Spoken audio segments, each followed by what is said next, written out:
Austin says that he's not able to get in. Did he register on the link? And if he did and it's not working, he can re-register and it'll send him a new link that should work. He's on a plane, so it might be the plane Wi-Fi. That would explain it. Likely We that don't is. even see him trying to get into the room. Okay, I'll let him know.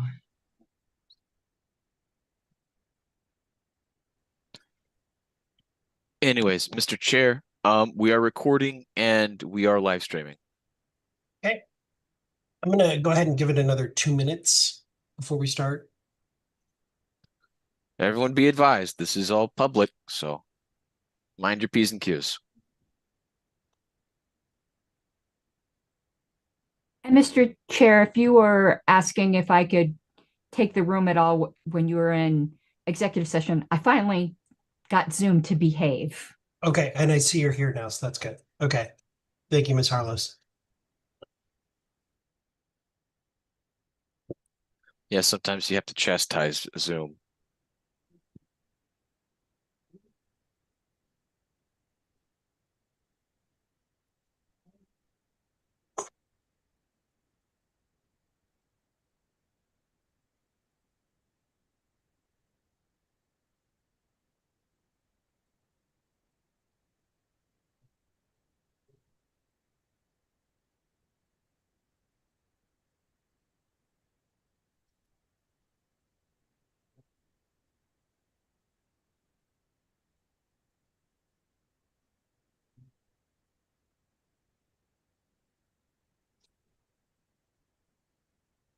Hey, we will go ahead and get started.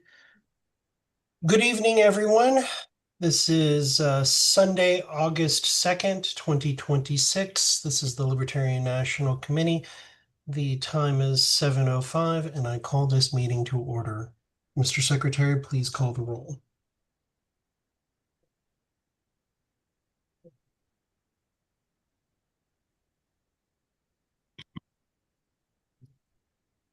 One second, I just want to make sure everyone can see my screen.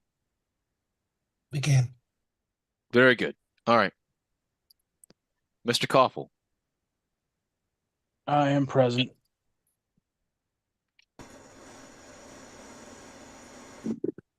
Mr. Hirsch. Here.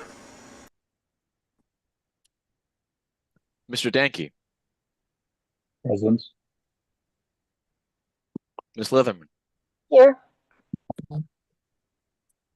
Mr. Flores. Here. Mr. Phillips. Here. Vice Chair Griffiths. Present. Mr. Hanoush. Present. Mr. Requero. Present. Ms. Hayes. Present. Ms. Wigington. Present. Ms. Hogarth. Here. Mr. Bost. Present. Treasurer Neville. Present. Mr. Longstreth. Excuse me, I am present. Mr. Martin. Mr. Martin.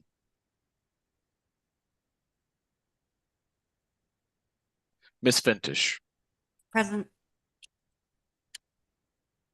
I am present. Ms. Michaela. Present. Ms. Nguyen. Here. Mr. Redpath. Yes. Ms. Robson.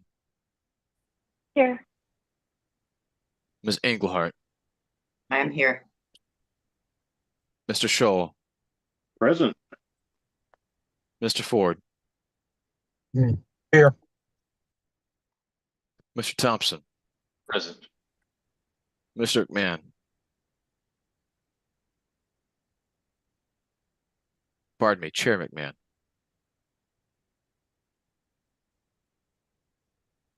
I was muted. Sorry, present. Thought you were really angry. How dare Chair you call McMahon. me? Mr. Chair, we have a single absence. Other than that, we have perfect attendance. Thank you, Mr. Secretary. That's 18 voting members. Okay, we will open it up for public comment, 2 minutes per person. Madam Secretary, can you keep, or Madam Vice Chair, can you keep time? I will. But I'm angry that you call me Madam Secretary. How do you know I wasn't misgendering? That's McKean? quite possible. Now we're both angry. Mr. Phillies.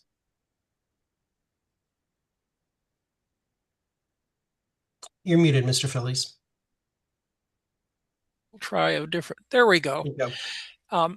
Mr. Chairman and honored members of the LNC, mindful that we have embarked on a new route, I call to your attention that the United States has 2 associated commonwealths, 4.5 populated territories, at least 1 state that, as it happens, does not have an affiliate at the moment. And I would propose that the LNC should authorize the affiliate support committee to support individual libertarians in those places that we do not currently have an affiliate. Thank you. Thank you, Mr. Phillies. Mr. Plonka. Hello. I just want to quickly speak in regards to the 2 motions that the National Committee will be sorry, the 1 motion in regards to the affiliate stance with the policy manual. I think that it's a good idea, and I would recommend that the LNC support it. I think it will help give libertarians and states a bit more control and power in regards to forming their affiliates, whether it comes down to being able to make the proper announcements with their states, or in other ways, in a way that makes it easier for them, such as if they can't do a convention, but if they have a bunch of libertarians come in to agree on a constitution, that kind of stuff, whatever the likes is. I would just recommend that y'all support the amendment to help give affiliates a bit more control and support, as well as give those who may want to form affiliates in states where we don't have any some more control and support. Sorry for the rambling and for a little bit of the iffiness, but anyway, y'all have a good evening. Thank you. Thank you, Mr. Plonka. Ms. Christensen. Hi, my name is Lydia Christensen. I'm a Kiowa Sioux Native American, and I'm a Libertarian Uber on the U.S. Senate ballot in Michigan. As Americans, we have a sacred duty to lead our neighbors and our nation by proactively defending liberty for everyone. I've come to implore the Libertarian Party to live up to the call of our principles by standing in solidarity with the freedom and rights of our sovereign tribal nations. In the Midwest here, Michigan Supreme Court just vacated Enbridge's Live 5 tunnel permit. In Wisconsin, the Bad River Tribe just won a federal appeals court fighting to ensure that Enbridge was still trespassing on their land. In the Upper Peninsula and all across the Midwest, communities are celebrating. For many years, we have borne witness to our countrymen standing with righteous indignation against the hydra of federal and state overreach. And from the long fight with victory and liberty in hand, we are seeing it happen now. These victories happen right now in America because tribal nations are fighting for their own sovereignty. Bear Ears is in active litigation. 5 sovereign tribal nations are in federal court defending a contract that the executive branch has broken. Right now, the tribes need allies in that courtroom, and they need the Libertarian Party to show up. The Libertarian Party says that federal power should be checked. We say that sovereignty matters. Those are just words, though. Amicus briefs matter, and they win court cases. The Libertarian Party has a responsibility to defend our native tribes' sovereignty. We stand against the disenfranchised of any individuals, including the tribes. I'm running for the U.S. Senate on this, and I'm asking you guys to vote in support of amicus briefs for this fight.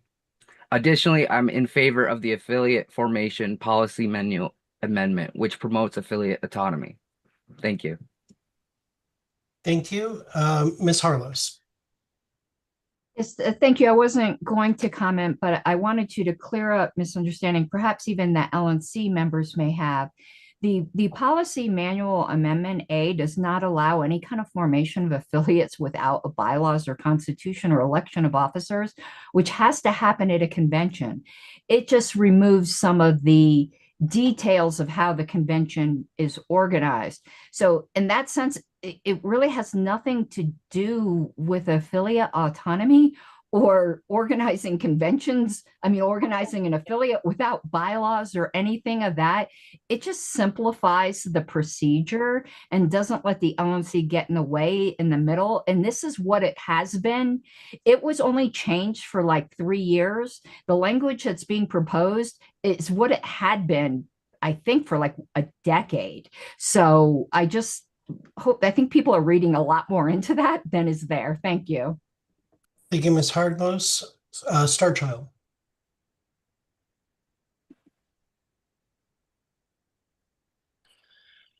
Yeah, hello. Can you hear me? Yes. Yes, we can hear you, Starchild.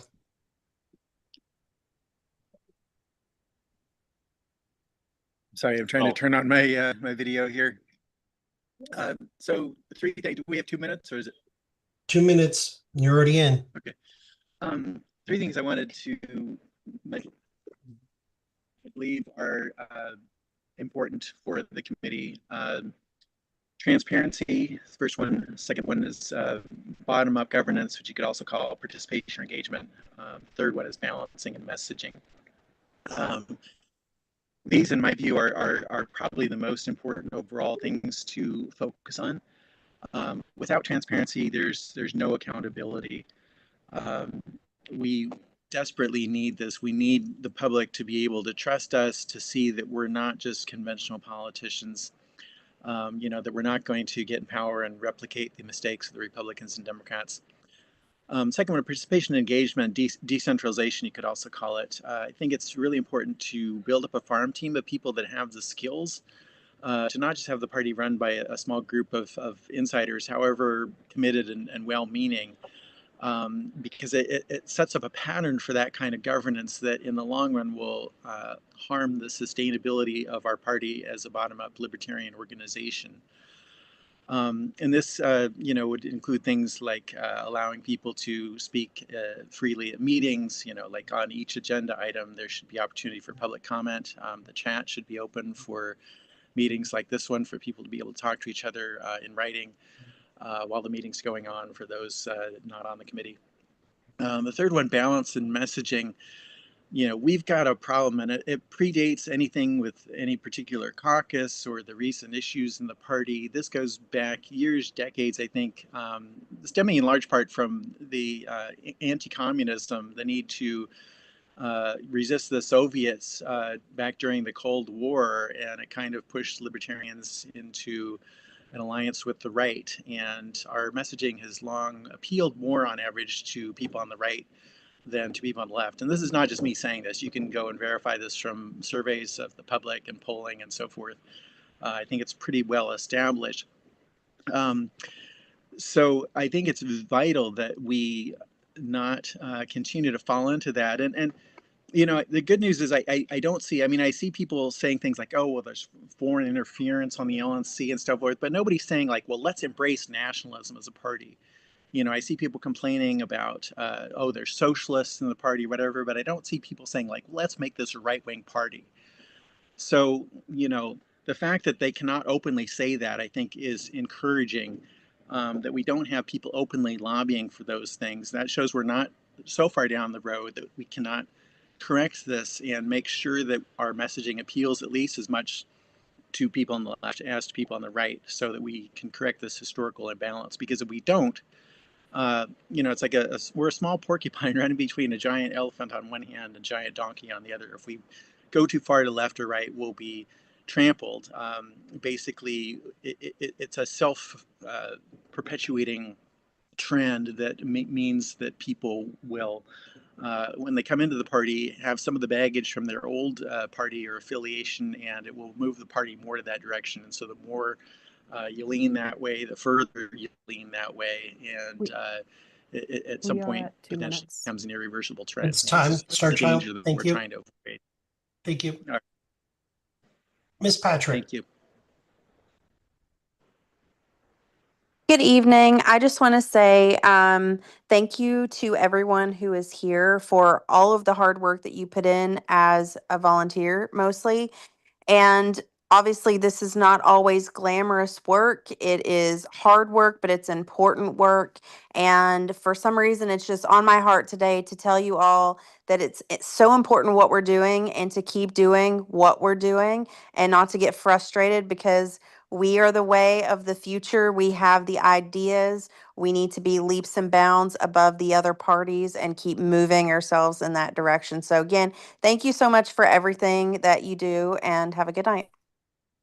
Thank you, Ms. Patrick. And Mr. Thank Chair, you that for all is of perfect your time. work in Florida, and thank you for being a candidate and for resisting the attempts to push you off the ballot. Thank you so much for that. Just as a personal aside, I do hear that Ms. Patrick has some legal obligations, financial legal obligations. If people would like to help her, please get with her and help her retire her legal debt. Moving on to the agenda, is there a motion to adopt the agenda? I move to adopt the agenda. Second. I Moved second by it. Mr. Hanush, it was seconded. Any objection to moving the agenda as presented? 1, 2, 3. The agenda is adopted.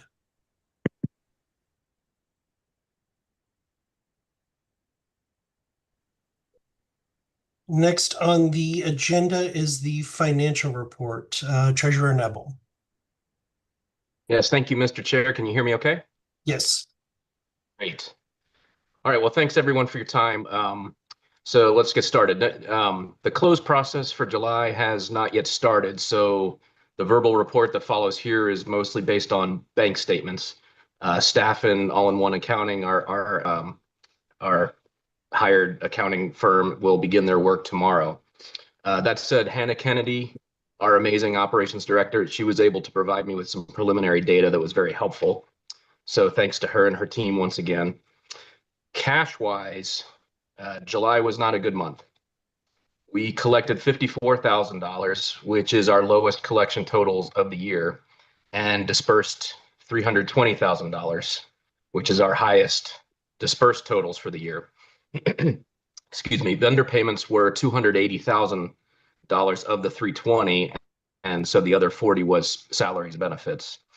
Our net cash activity was a burn of $266,000. Year to date, we have earned $329,000 of cash. This leaves our unrestricted cash at $419,000 and restricted cash, our total cash, including restricted cash, at $895,000. The convention numbers are final now. Revenue was $192,000 against total expenses of $310,000 for a net loss of $118,000. Since our spend was so high in July, I think I should comment on where some of the money was spent. We had an estimated $109,000. Hold on 1 second. Yes. Ms. McGee, that is not me. Do not let them in the room. Kick them out. Oh, wait, no. Don't kick them out. I think that is Oliver Hall. Sorry.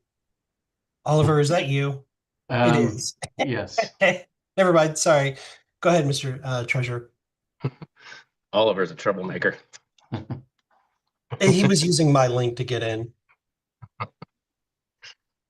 So we had an estimated $109,000 spent on the convention in July. So of our cash that went out the door in July, 109,000 of it was related to the convention.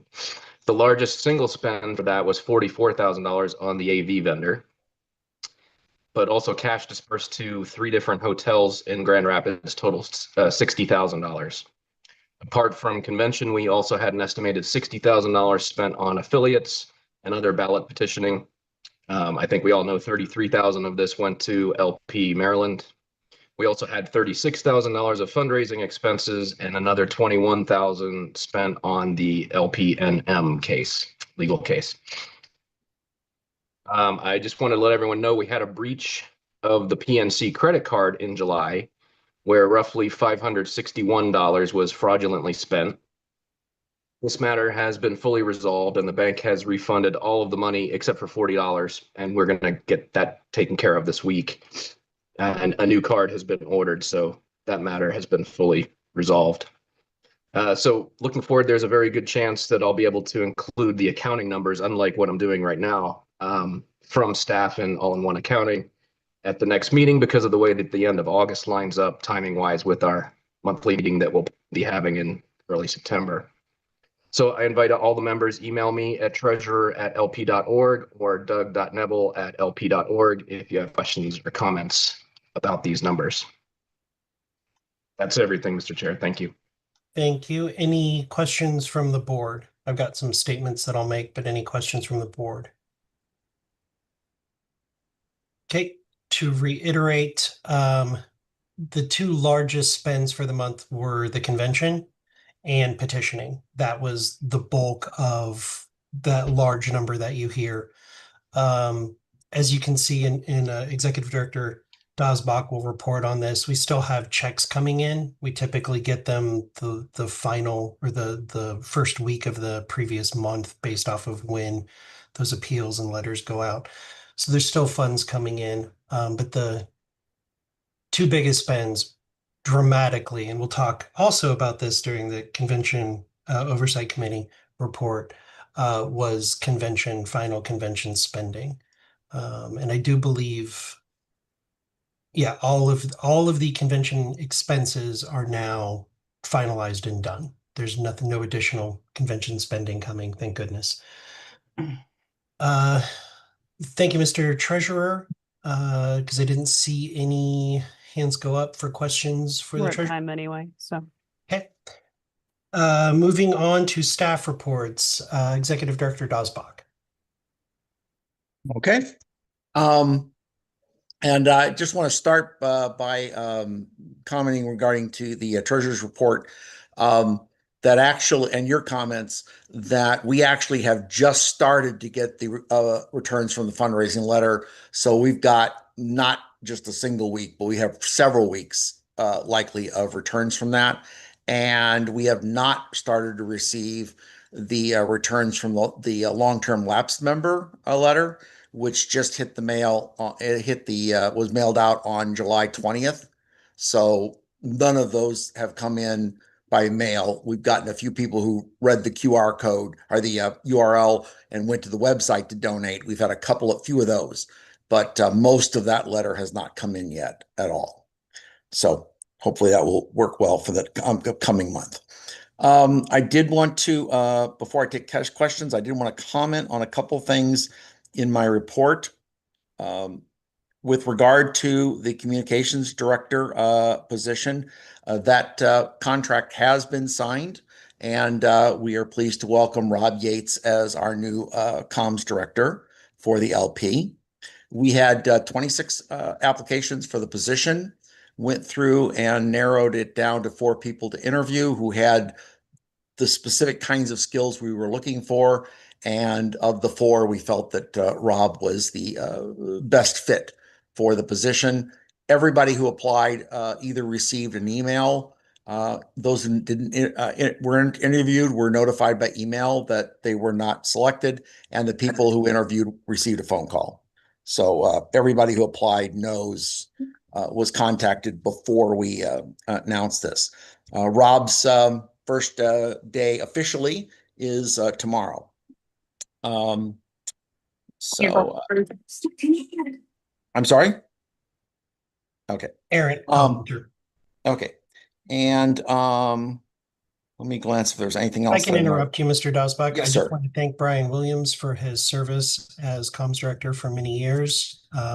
Thank you to the applicants and the people that we interviewed. You all did an amazing job. It was a tough decision. And I look forward to working with Mr. Yates as the new comms director. Thank you.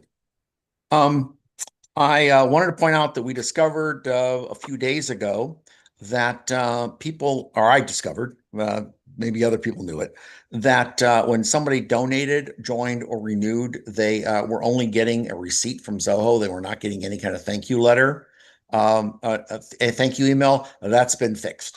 So people are now getting thank you in addition to the receipt.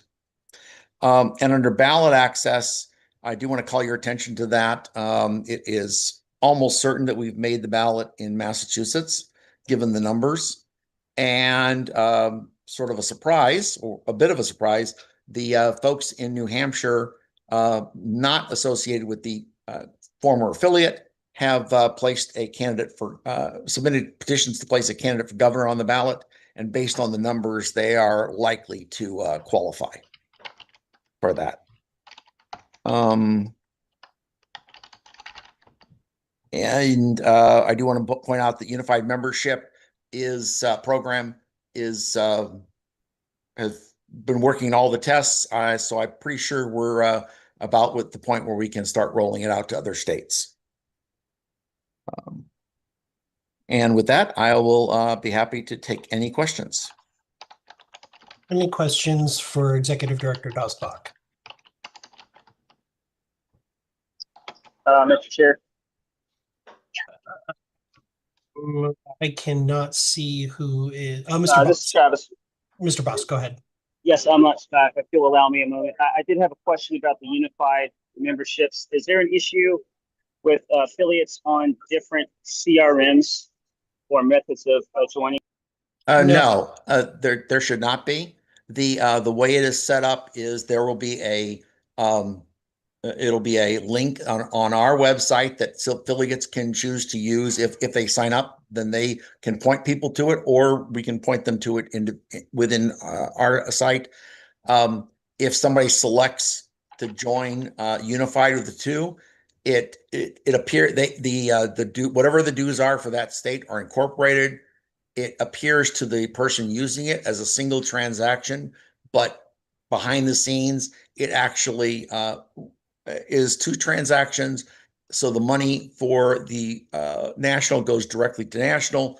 The money to the state goes directly to the state, and that goes through their Stripe accounts. So there's nothing needed to be done at the CRM level. There is stuff that needs to be done at the CRM level, but it's them integrating that data point within their CRM, just to make that clear. But it's not dependent on your CRM. It's anybody can use it. Any state can use it. Yeah, I guess what I meant was they don't have to have some particular one that's handled. They'll say it handles from their end. It looks just like somebody made a contribution at their own website. It is time, Mr. Chair. Okay. Seeing no additional questions, we'll go ahead and move on. Mr. Ford, Convention Oversight Committee report. Okay, I'm here. First of all, are members in receipt of the report that was sent out this afternoon?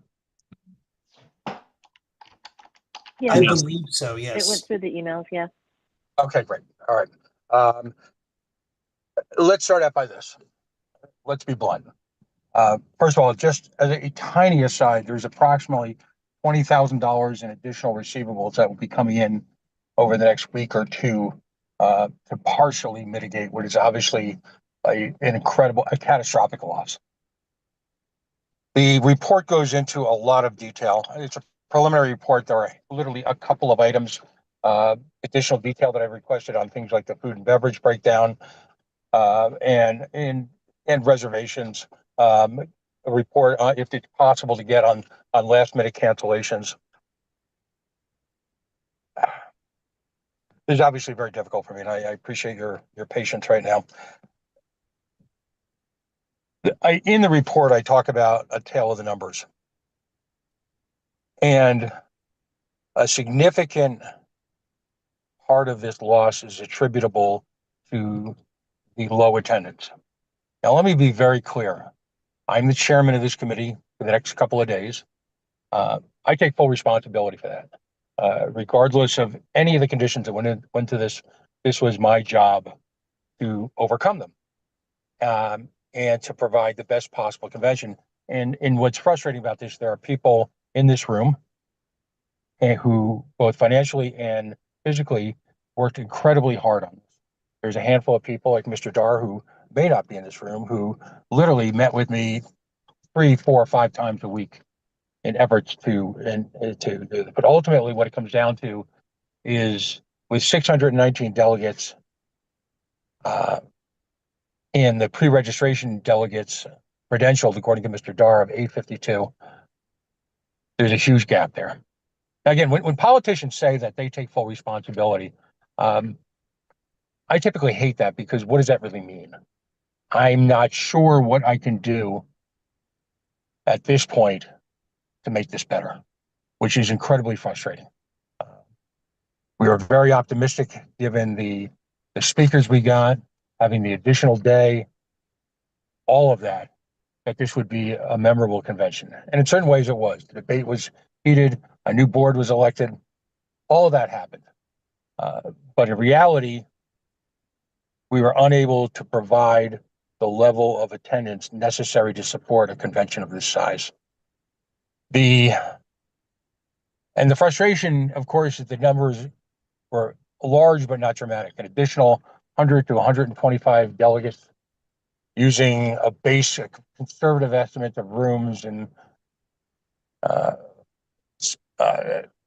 attendance at different events, would have made an incredible difference in this, but it didn't happen. So folks, if they have time to read this, I have all sorts of time to answer questions now or offline. I know we're limited with a lot to do this meeting, but that's where we are. We simply didn't get enough people to show up, and I simply didn't get enough people to show up. And I'll have to live with that.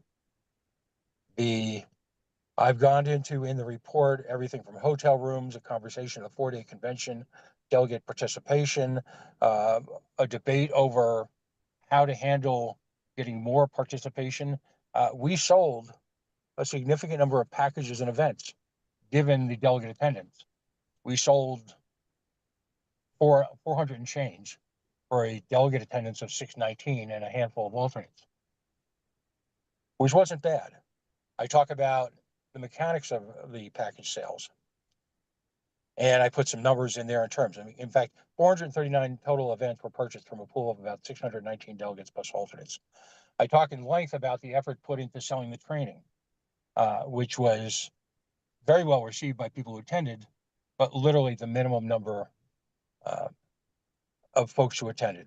I talk about the Zoho software, which in the new committee, I would recommend not using, and using other alternatives. Speakers.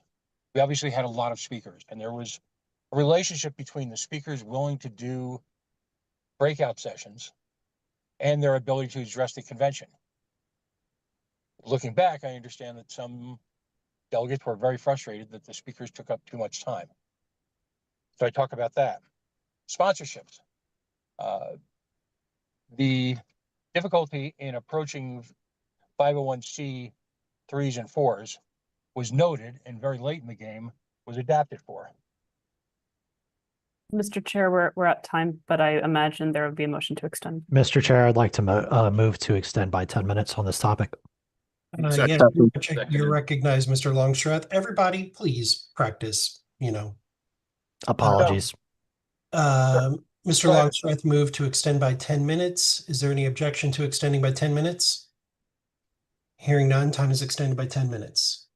So I think I've spent enough time stating the obvious. I'm certainly open to questions right now, and offline as well.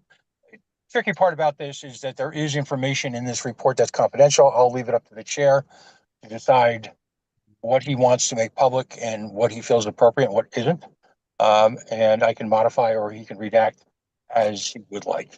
Again, there's a handful of things that literally loose ends that have to be put into this, but we're just a couple of days away from final publication and a new board. So please, have at it.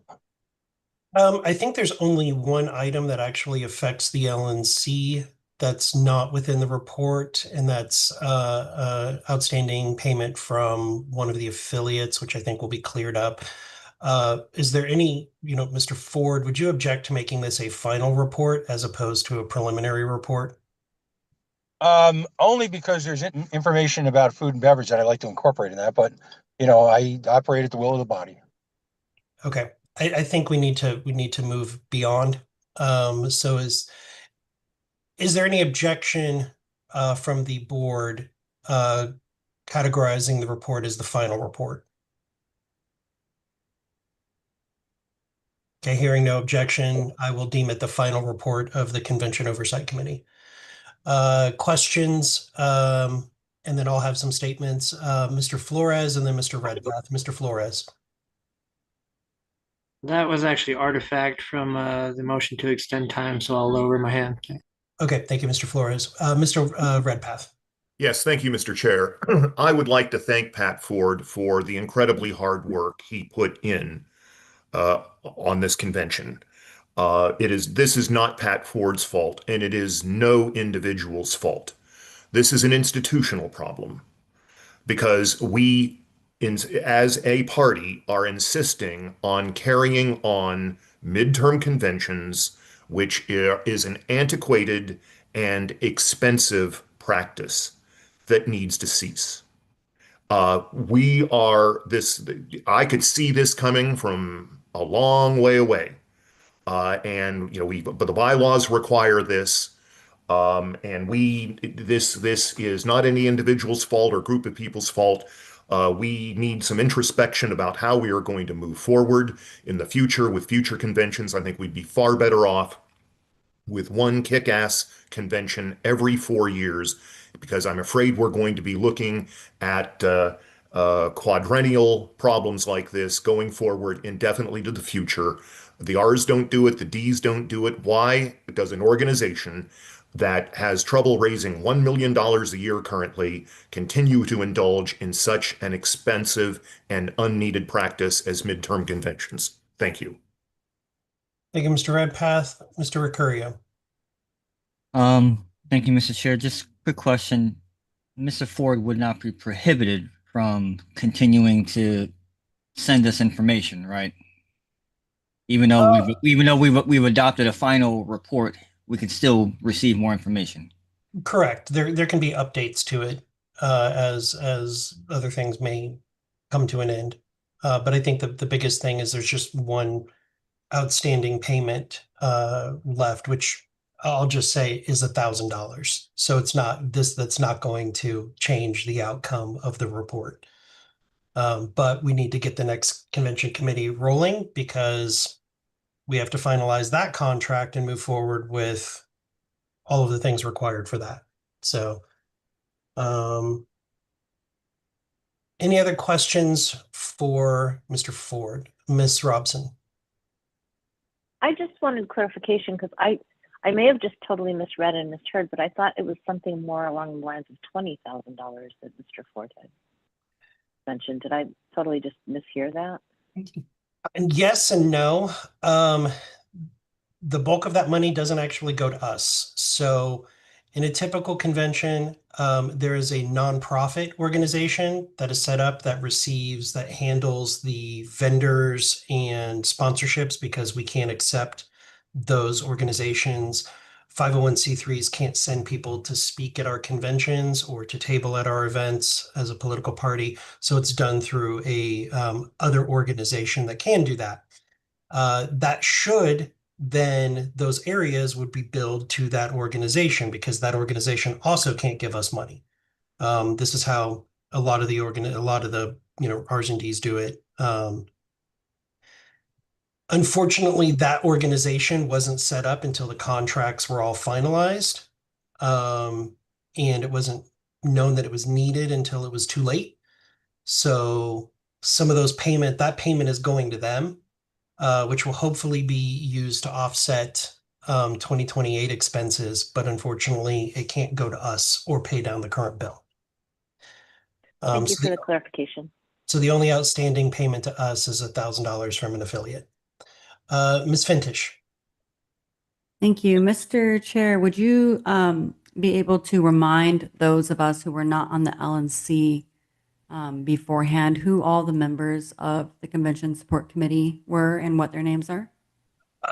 Off the top of my head, I can't. Mr. Ford probably can. I can tell you, having sat in on several of the Convention Oversight Committee meetings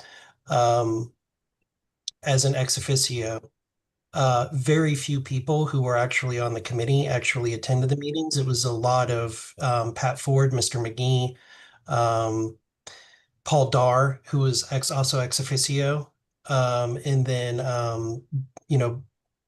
Betty Rose Ryan and Jim Turney and even Mr. Dosbach were there late in the game to try to help with historical information. But Mr. Ford, who are the other members of the committee? Mr. McGee, Andrew Watkins were both active participants. The three statesmen, if you will, of it, you mentioned them, were all there actually extensively from the beginning and provided a lot of information, a lot of guidance, and to them I'm eternally grateful. Mr. Darr, I can't understate his contributions, as everyone knows Mr. Darr knows him. High integrity, high work effort, low drama. And so he was basically a partner, if you will, to the chair of the committee, me. And again, those are the folks that consistently showed up. Mr. McGee was intimately involved in the selection of the next site. And and then, of course, I will say that we got tremendous support from the staff. Drew, in particular, well, I shouldn't say that in particular because everybody worked really hard, but I have to note that Drew probably sent out somewhere in the notion of 200,000 or 300,000 emails over the year or so that we were doing this, which were all great helps, raised a lot of awareness. So those are the principles involved. Thank you. Thank you, Mr. Ford. Something I'd like to stress from the financial report from Treasurer Nebel was we just paid $60,000 to hotels for room. And this isn't to you, Mr. Ford. This is just to the body. $60,000 for rooms that we didn't use. They were unsold rooms that we were obligated. We did not reach our attrition rate at the majority of the hotels. And so we were obligated to pay that money for something. I mean, that's not food and beverage. That's not anything else. It's not AV. That's not speakers. It's just $60,000 for rooms that were, by all accounts, empty, that we didn't use, that we were obligated to use. Mr. Ford, off the top of your head, do you remember how many room nights that actually was, what we ended up having to pay for? That's actually in the report. Okay. That's in the report. And there's a couple of things to stress on that. Conversations were had I'd say early on about reducing that. That contract, and this I want to be very careful because the hotel contract was actually in a lot of ways a good one. There were rewards for rooms that were sold, which we realized, which incredibly enough helped defray the shortage. The original contract, the room counts were similar. The one addition, and I go into this in some detail, I'll spare you now, but the addition of a fourth day turned out to be a mistake on several levels. And, as someone who went through this, I would probably say it needs to be reevaluated seriously because that presented additional rooms, part of which weren't sold because of the shortfall. And in addition, it provided additional costs on AV because it fell on a holiday. Mr. Chair, we're at time again. So anyway, in reflection. Okay, hold on, Mr. Ford. That was time. Would there be a motion to extend by 5 minutes? Motion to extend by 5 minutes, Mr. Chair. Thank you, Mr. Flores. Is there a second? Seconded. Any Second. objection to extending by 5 minutes? Hearing none, we are extended by 5 minutes. Mr. Ford, there are 3 other Yep. members who want to speak. Please go ahead. I have Ms. Hayes and Mr. Martin, and then, okay, maybe I only had 2. And also Mr. McGee. Mr. Martin is here now. Ms. Hayes. Hi, yes, I'll reiterate that it's an extremely difficult job, so I do appreciate Pat and everybody else that helped. I've worked on state and regional level conventions and even a couple national level, and I just want to speak to one tiny thing, and that is the room minimums. What we're seeing is that those are actually not worth it. The hotels will sell them as like a discount, but in the free market of hotel rooms and Airbnbs and sleeping on beds and campsites, I even know a big convention where people slept in their car, right? So people are just not booking them. So I would really advise in the future to have that be as low as possible, or even some regional and state conventions I've worked on. We're not even doing a room block anymore just because we know people are going to want to like crash in a big house together or whatever, right? So I'm just seeing a big shift away from that, which it sounds like was a big pain point. So I just want to put that out there for whoever ends up doing this next to keep those requirements as low as possible, or even just forego them, because it's just we're not seeing the market choose. Ms. Hayes, just as a point of information for you, it's different on a regional or a state level where it's a smaller event. When you're using the entire convention center, it's baked into the agreement. So the food and bev minimum plus the room block agreement is what gets us the room usage of the convention for almost free.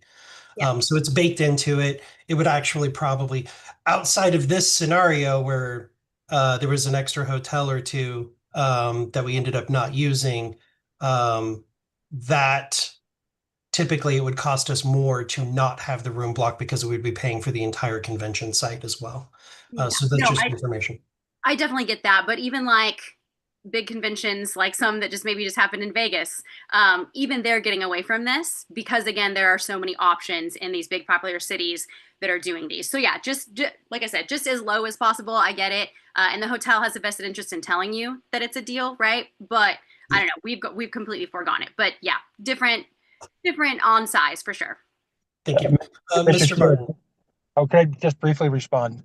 Very briefly. The challenge in some of this is that this original contract predates even my engagement and goes back to, and I'm talking about the entire contract, goes back to almost immediately after the site selection took place. So to your point, there's a lot of validity in it because we're being asked to commit a year to 2 years ahead of time on this without really understanding what life is going to be like in a year or 2 years. Thank you. True, but the last hotel was added later, significantly later. Well, the last hotel was added because in the interim period, the dates had to be moved by a couple of days because they were misaligned with the actual dates. So the last hotel was added. I've made a request, as you mentioned to me personally, to get the original contract, the original contract. But we actually, when we added that hotel, we actually were reduced in the number of rooms at the Hilton because the rooms simply weren't available on those days. So what we did was there were 2 problems. Number one, we had to book rooms elsewhere, and number 2, again, the addition of the 4th day did not turn out to be our friend. Okay, thank you, Mr. Ford. Mr. Martin. Yes, thank you, Mr. Chair. Can you hear me okay? Yes, you're a little choppy, but yes. Not sure how my internet connection will work, but I'll try to get this out very simply. The biggest problem is not a failure in planning. It is a failure in a more basic duty. We have turned off most of the people who would otherwise want to be here with drama, infighting, and off-platform messaging, veering towards socialism, communism, substituting what people actually come to the LP for the thing that they fight against. We are a skin suit.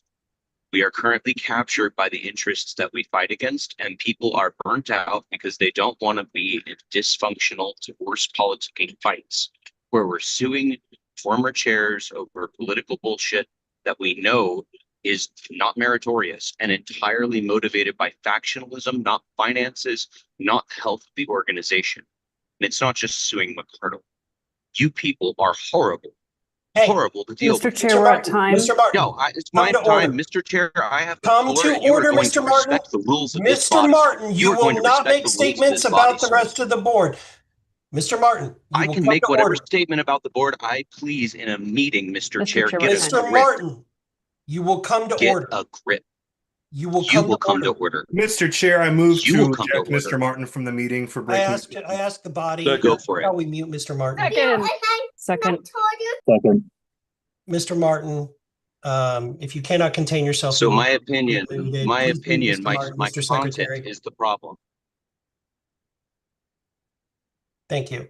And we are at time, Mr. Chair. Thank you. Time has expired on this item. Next up is That was a the updates from, dissenting. mute Mr. Martin and keep him muted, please.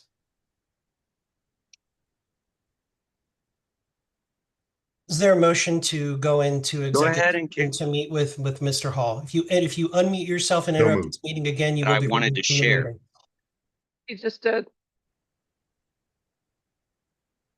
I move to move into executive session. Second. Thank you, Mr. Dickey. Go ahead, kick me out. Any objection? Please. Remove Mr. Martin from the meeting. Go ahead.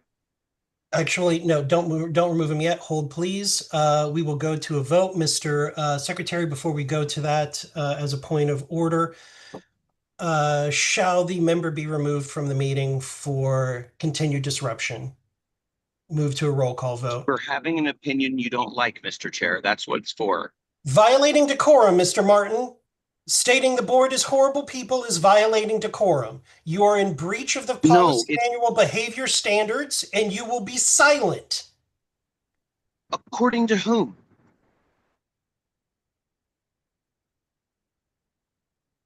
This is subjective, Move to the roll call. 1 second, I need to prepare the ballot. I'm busy muting Mr. Martin. Why bother with the formality? You guys.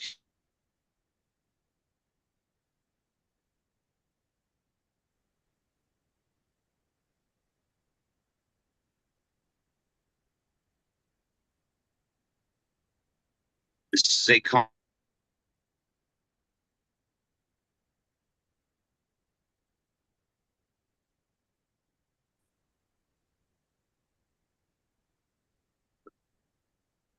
This is why we lost money.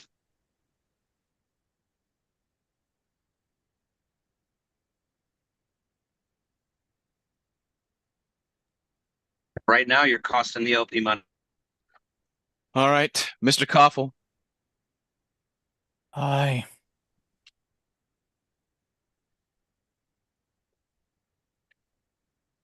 Mr. Danke.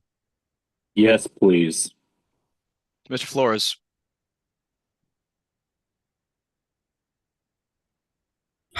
Pass. Vice Chair Griffiths. He said pass. He said pass. My apologies. Vice Chair Griffiths. Aye.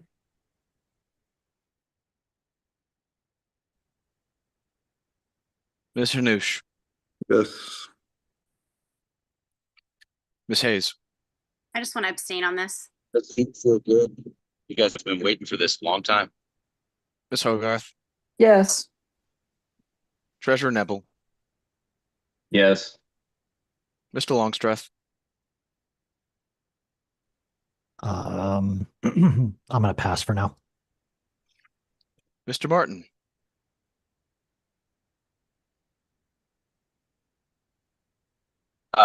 Yield to my alternate. Okay. Ms. Fintish. That would be a no. I'm going to pass Mr. Nikela. I vote yes. Ms. Nguyen. Yes. Mr. Redpath. Yes. Ms. Robson. Yes. Mr. Shaw. Abstain. Mr. Thompson. Yes. Mr. Flores. Abstain. You guys are throwing me out for an opinion, and you know it. Mr. That's why I said, Longstreth, Mr. Martin, we are in the middle of a vote. fuck you, dude. Mr. Secretary, my vote is abstain. I will also abstain. Mr. Chair, the vote is 11-1-5. I will vote yes. The final vote is 12 in favor, 1 opposed, 5 abstentions. Please remove Mr. Martin from the room and do not Still readmit him. doesn't make your censorship right, cowards. Thank you. Okay, so Mr. Longstreth, I believe, motion to go into executive session.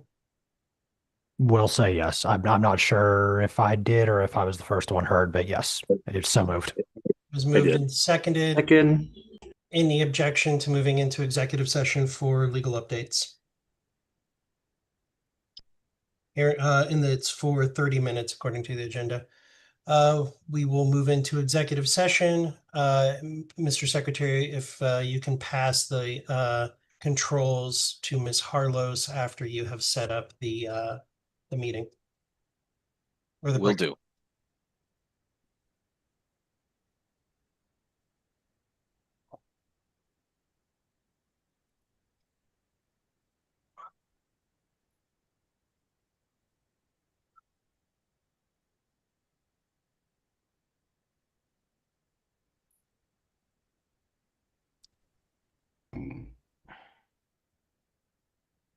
And Ms. Harlos, you are not to let Mr. Martin into the room.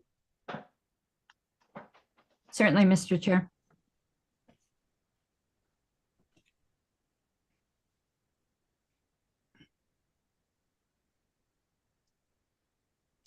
Can the chat be turned on, please? No. While you're in the secret meeting? Nope. What's the harm in having the chat on while you guys are in the secret meeting? Because it has to be done at the beginning of the meeting, and we're not doing it. Confidential, So not there's no way secret. to turn on the chat in the middle of the meeting? Well, it is secret unless they decide to release the contents, Susan. Are we in between the meeting and the meeting? Kind of. Okay. Not exactly yet. Okay. Not until we all leave the room. Apologies. You're fine. Mr. Chair, because Mr. Martin was ejected from the actual participating in the meeting, does that also mean that he would be restricted from being able to observe the meeting? I don't think those are two of the same things. Yes, because he cannot be in the room. He's ejected from the room. But thank you, Ms. Fintish.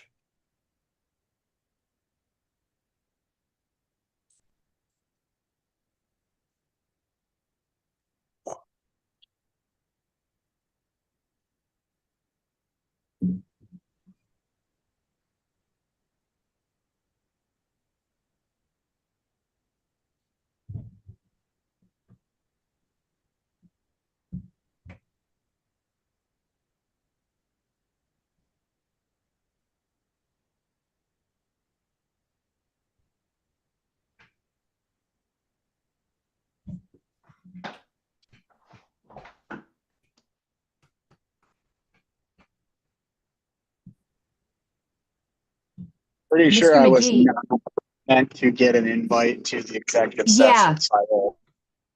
Yeah, I got one too. Just so you know, Mr. McGee, that room 1 invitation went out to everybody. Yeah, that was a mistake. The actual session is in room 2, which you Okay. did not get. Thank you. So if I decline this room 1 invitation, Yeah. guess So, yeah. Or people can hang out in room 1 all on their own. there you go. So what's up, party people? How's it going? Anybody read any good books lately?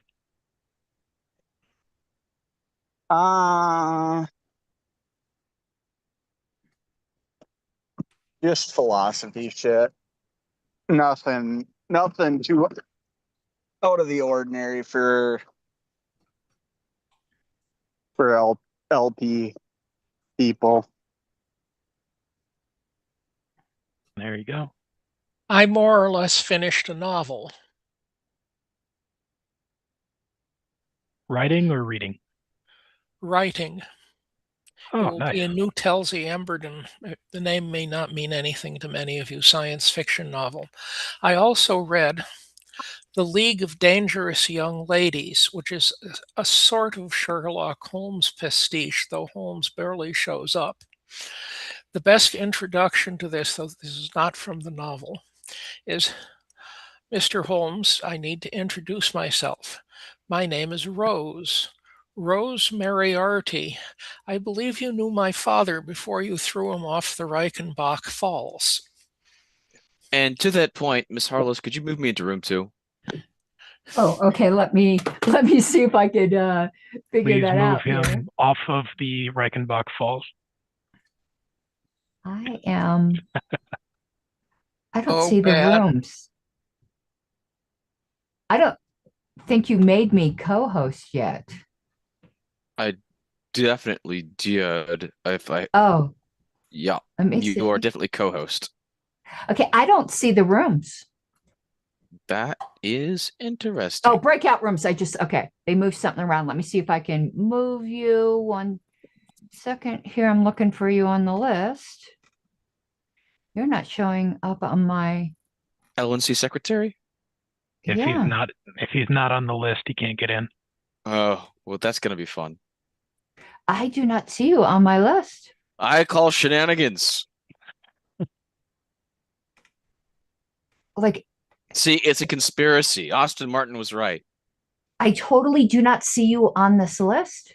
I don't either. I'm just like, I'm trying to move myself to the room. It's just like, yeah, I'm not here. You don't see I Ellen's wonder- secretary on the Mr. McGee, you're list? gonna have to sit out here with the plebs. Oh, it's okay. I'm on the litigation committee. I'll find out later. There you go. Okay. I'm going to look on participants rather than rooms like I normally do.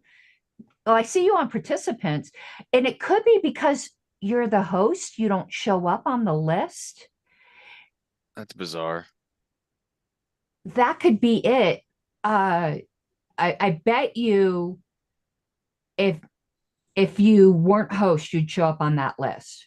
Because now that I'm thinking about it, I don't think I ever saw myself on the list when I was host. Well, the thing is that last meeting I did, but normally when you go into a breakout room, there's, basically unassigned, and then you've got rooms. There's no unassigned. Yeah. There's just room 1 and room 2. I don't want to take a lot of time with this. Get with me after the meeting. There's a way to automatically, once you open the room, all the LNC members automatically get moved. There's a secret script in Zoom to do that. Is it possible for him to come back in like under his own name or whatever, and then have you move him over there? He can if I think you need to give up host, let me host, move you. Then when you all come back, I make you host, and then you remove my co-host. I think that's the way you're going to have to do it. All right. Well, that's gonna be fun. All right. 1 second. Okay, but because you're hosting. Okay, cool. Yeah, that makes sense. All right. Well, see you guys. All right.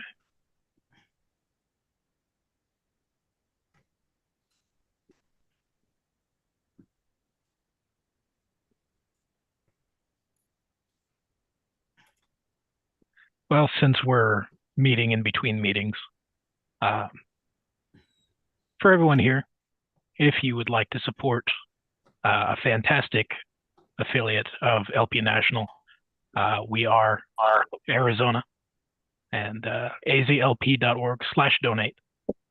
We've got some kick-ass things that we've been doing, and it takes money to do them. So we want to keep doing it and hope you can support. Thank you. Let's see if he can come back in. I don't see him back. Okay. I don't see. Here's LNC secretary. Okay. Assigned to room 2. Okay. He should be in there now. Let me see. Yep, he just disappeared. Yep, he's in there. Something was just going on weird with Zoom. Okay.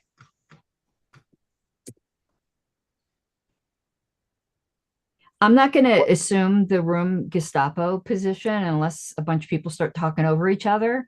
If there's not a lot of people who want to talk, that just natural conversation, that's fine. The past few meetings have just, they were chaos because a lot of people were eager to talk. Otherwise, I just will be here and be quiet. Nathan, what's Arizona up to? Like specifically? Oh, we got all kinds of stuff going on. We got the flock stuff. We're still fighting that in every city as we can. We got some ballot access efforts that we need funded. We got we're one of the few states. I'm muting that for a second. Hopefully sorry. you guys aren't upset. If you are, let me know in chat. If you'd rather, whoops, what I do?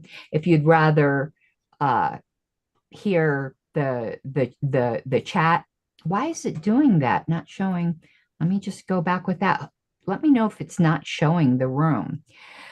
But I wanted to talk a bit about JC stuff while we were in this break period. So I might actually be having 2 more shows on the JC because Todd Hagopian submitted an amicus. And I hate saying it was in favor of LPNH. That's just the way you have to file. He actually, I like the way he posted on Twitter. He said, I'm not in favor of LPNH, nor am I against the LNC. I hate you all. But it was more of a procedural argument, and he's in LPNH's side when it comes to procedure. And I wanted to make that clear. And it was a thoughtful amicus. So I want to address that, certainly want to address that before addressing any of Hector Roos's AI slop. So there may actually be 2 shows, but I also have to do a channel patron show. There's a certain level where you get to request a topic a month, and I'm coming up on that month where I got a request. So that's something else I need to do. Okay, that's really all I think I have to say. So let me put the room back on. So I'm not sure if Karen Ann was deafened, but oh, I was. I'm sorry. Okay, yeah, I was in the middle of speaking when you started. Oh, I'm sorry you guys heard me. I'm sorry you heard me. I was doing something on my show. I'm so sorry you heard me. Yeah. I will I'll mute myself, but go ahead. Now we always appreciate your insight on the JC stuff, Karen Ann, so it's all good. So yeah, no, Arizona's got some ballot access challenges that other affiliates don't necessarily have to deal with. We do have some major hurdles when it comes to our stuff because we have to get ballot access in every jurisdiction. You know, statewide doesn't mean statewide. It just means for state office. And the counties are where the real fight is. So we definitely appreciate any support that you guys can, you know, send our way. $5, $10, $500, whatever you can do. It's all appreciated. And yeah, thanks a lot. Nice. Okay. Libertarians don't wear paisley. Go. What? If it's black and gold, it's perfectly Nathan knows fine. what I'm talking about. Nathan. I'm sorry, I thought this was America. No, he thought wrong.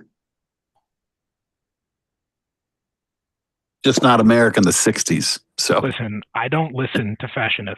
All right. You're supposed to say, Nathan, I don't listen to fashion advice from people with pink hair. I was going the fashion fascist route. Get with the program, dude. Mm-hmm. 3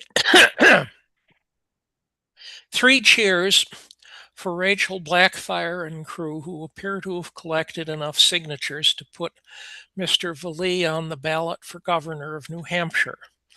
Unfortunately, that was the easier step. The hard step is getting him 4% of the vote, at which point there will be a Libertarian Party of New Hampshire as a state recognized group. There has also been considerable petitioning in Massachusetts. I will give everyone a word of warning. Petition validity rates wander all over the place depending on where you are collecting. In most of the state, you can assume, if you're not a major party, a validity rate close to 80%. If you were collecting in Boston, Cambridge, Lawrence, or Lowell, you'll be lucky if it's as high as 30%. George, can you explain what you meant by that for New Hampshire? Is that just that? Yeah, could you just explain what you meant by that? Does that mean the state recognizes a group kind of like with Massachusetts, or do you mean it's like just other states where they'll have their own ballot line and people can't petition on? I'm not sure what you mean. Okay, Massachusetts does not have ballot lines. You have a list of candidates for an office in alphabetical order by last name, and under each name in smaller print is the name of the party. New Hampshire does have ballot, they're actually columns. In New Hampshire, if you are not a major party, you go out and you collect signatures to get on the ballot. And Rachel Blackfire and crew collected enough signatures to put Mr. Vallee on the ballot for this November election. If Vallee gets 4% of the vote, he gets to identify a group of people as the, I don't know the legal term of art, the acting state committee. The use of the acting state committee is that the acting state committee can complete the ballot, so that if there are blank places where there aren't people running, for example, most of the state legislature, the state committee can appoint, with their agreement, libertarians to be on the ballot. This would be happening in 2028. In addition, if memory serves, they get to appoint the presidential candidate. At some point in there, the new state committee is elected, this is New Hampshire, in a primary election. In Massachusetts, if Mr. Ozanoff has enough signatures and gets 3% of the vote, the last is extremely likely to occur because his only opponent is a Democrat. The Republicans couldn't even dig up a candidate. That state committee persists through it's time to appoint electors and put someone on the ballot in 2028. However, if the presidential candidate, the at-large candidate in 2028 does not get, if memory serves, 3% of the vote, the Massachusetts Libertarian Party would then cease to be a major party and would become a political action committee, separate from any of the clubs, Ulma, Llama, whatever, who are libertarian private clubs. Did that help, or did I make things worse? I kind of understand the Massachusetts situation, but the New Hampshire situation. So the nominee would get to appoint a state committee. That's where I was getting a bit confused because I'm so used to Colorado. Oh, understood. They have enough signatures, we think, to put Vallee on the November ballot. The next step depends on whether or not Vallee gets 4% of the vote. If he doesn't get 4% of the vote, everything goes away. If he does get 4% of the vote, Libertarian becomes a major party in New Hampshire, and Vallee appoints the state committee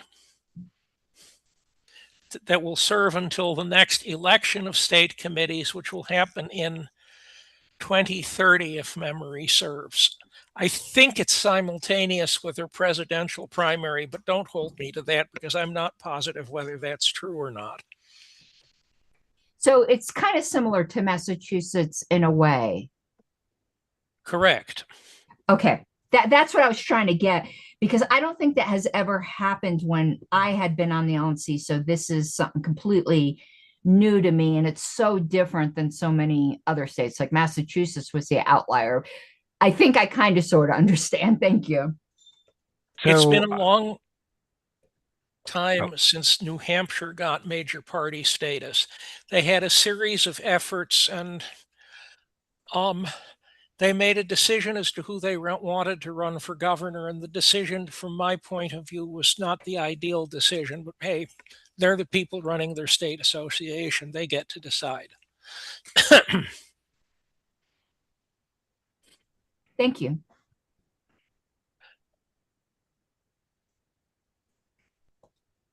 So when New Hampshire had major party status previously, were these all the same rules that they had to operate under, or is any of this new? Because I know a lot of state legislators have kind of changed things around since the 90s.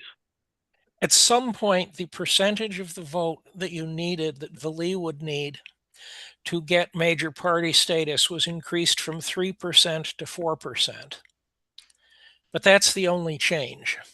There is a suggestion that the Republicans and Democrats agreed that there was little danger of a Libertarian getting 4%, but 3% was quite plausible.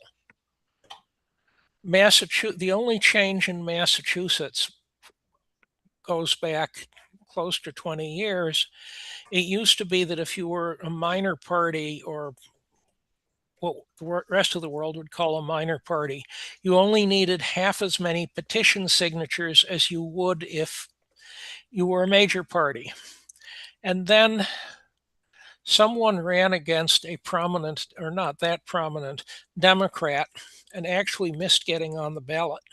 And the Democrat decided he didn't want to have opponents, so he had the rules changed, so you now need as many signatures as the Republicans and Democrats do.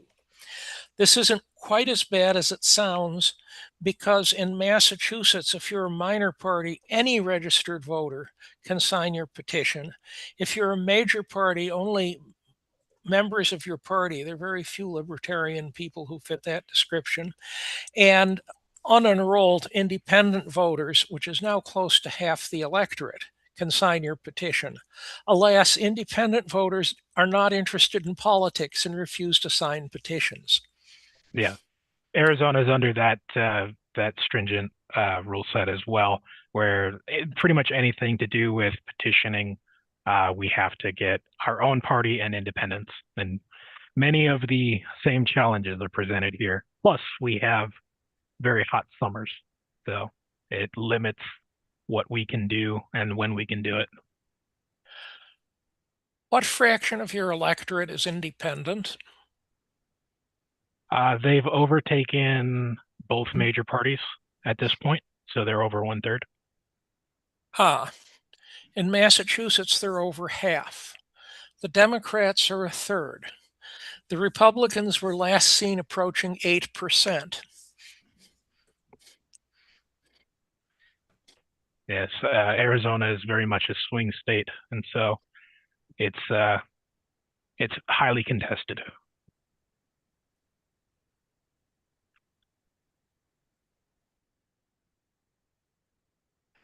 Massachusetts. I'm sorry, I just heard the beep that someone was trying to come in. I don't see anything on my screen. Sorry, I'm kind of talking to myself. Sorry, George. Massachusetts is a two-party state. The two parties are the machine Democrats and the liberal to socialist Democrats. To make matters worse, one of the issues on the ballot this year will be going to a California jungle primary in which the top two candidates will be on the ballot. As a practical matter, this means that we will be a literal one-party state in which your choice will be a Democrat or a different Democrat.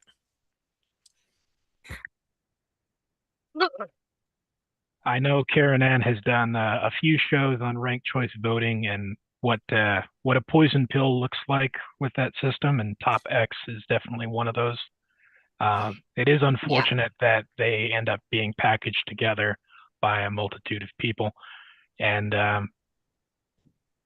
it kills any hope of progress. That's certainly, like, I don't know all of the details of it, but I was involved for a while. I'm not anymore. I mean, I'm not going to say I'm not, but I'm not in any official capacity. I used to be on an advisory committee with RCV Colorado, and they were offered over $1 million to advance, not offered like they're offered a donation. You know how these things go. And to bundle RCV here, because we've been having decent success with RCV in Colorado, but they're trying to bundle it with a jungle primary, a top 4, I think.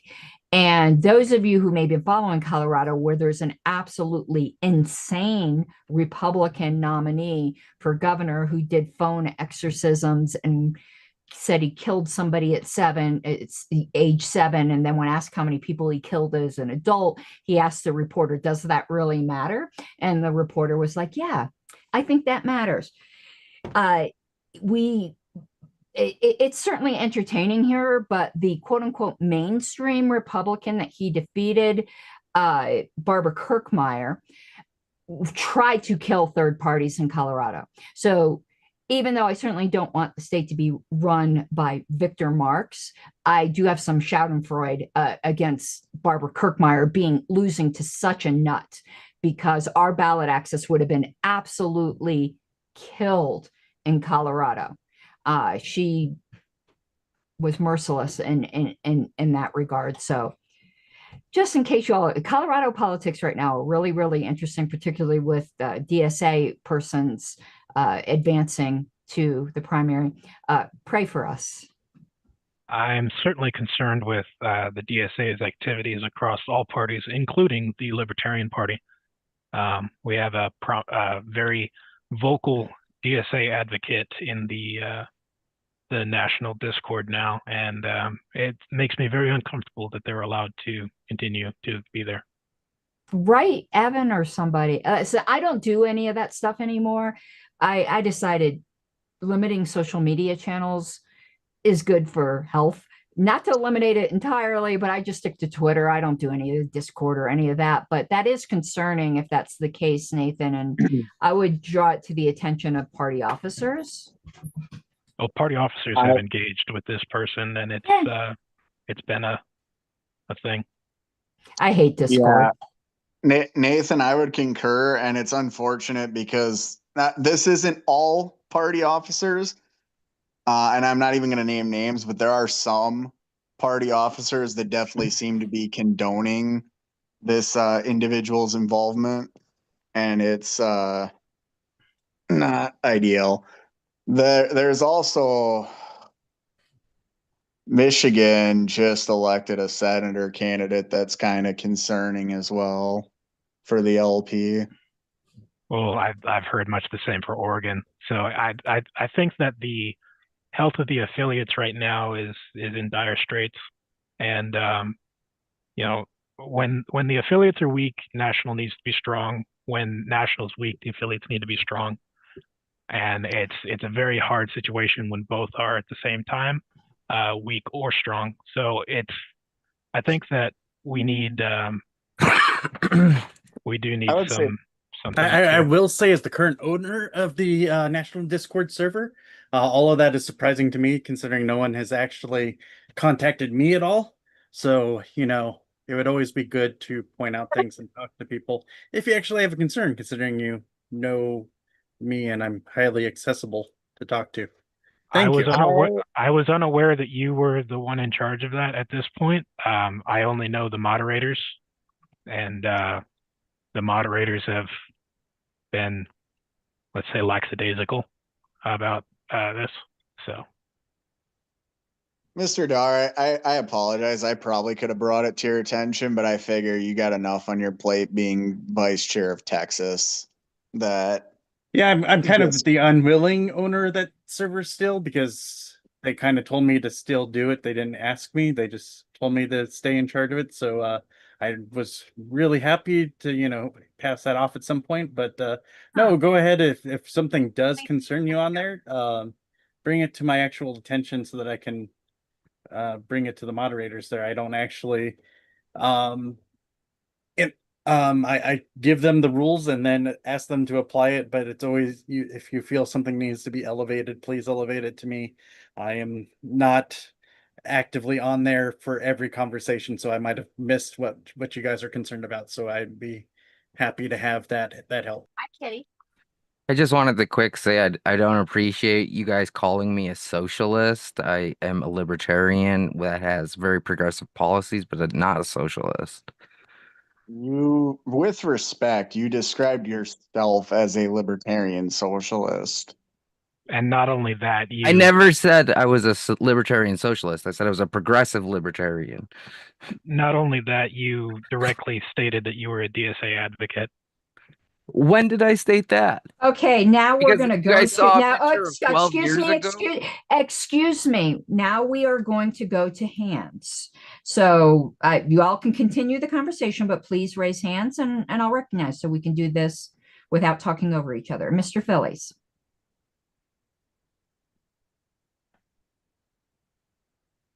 George? You're on mute. Thank you, George. Starting with a few seconds ago conversation, I am happy to cheer on the DSA because it is splitting up the Democratic Party into factions, which will weaken them.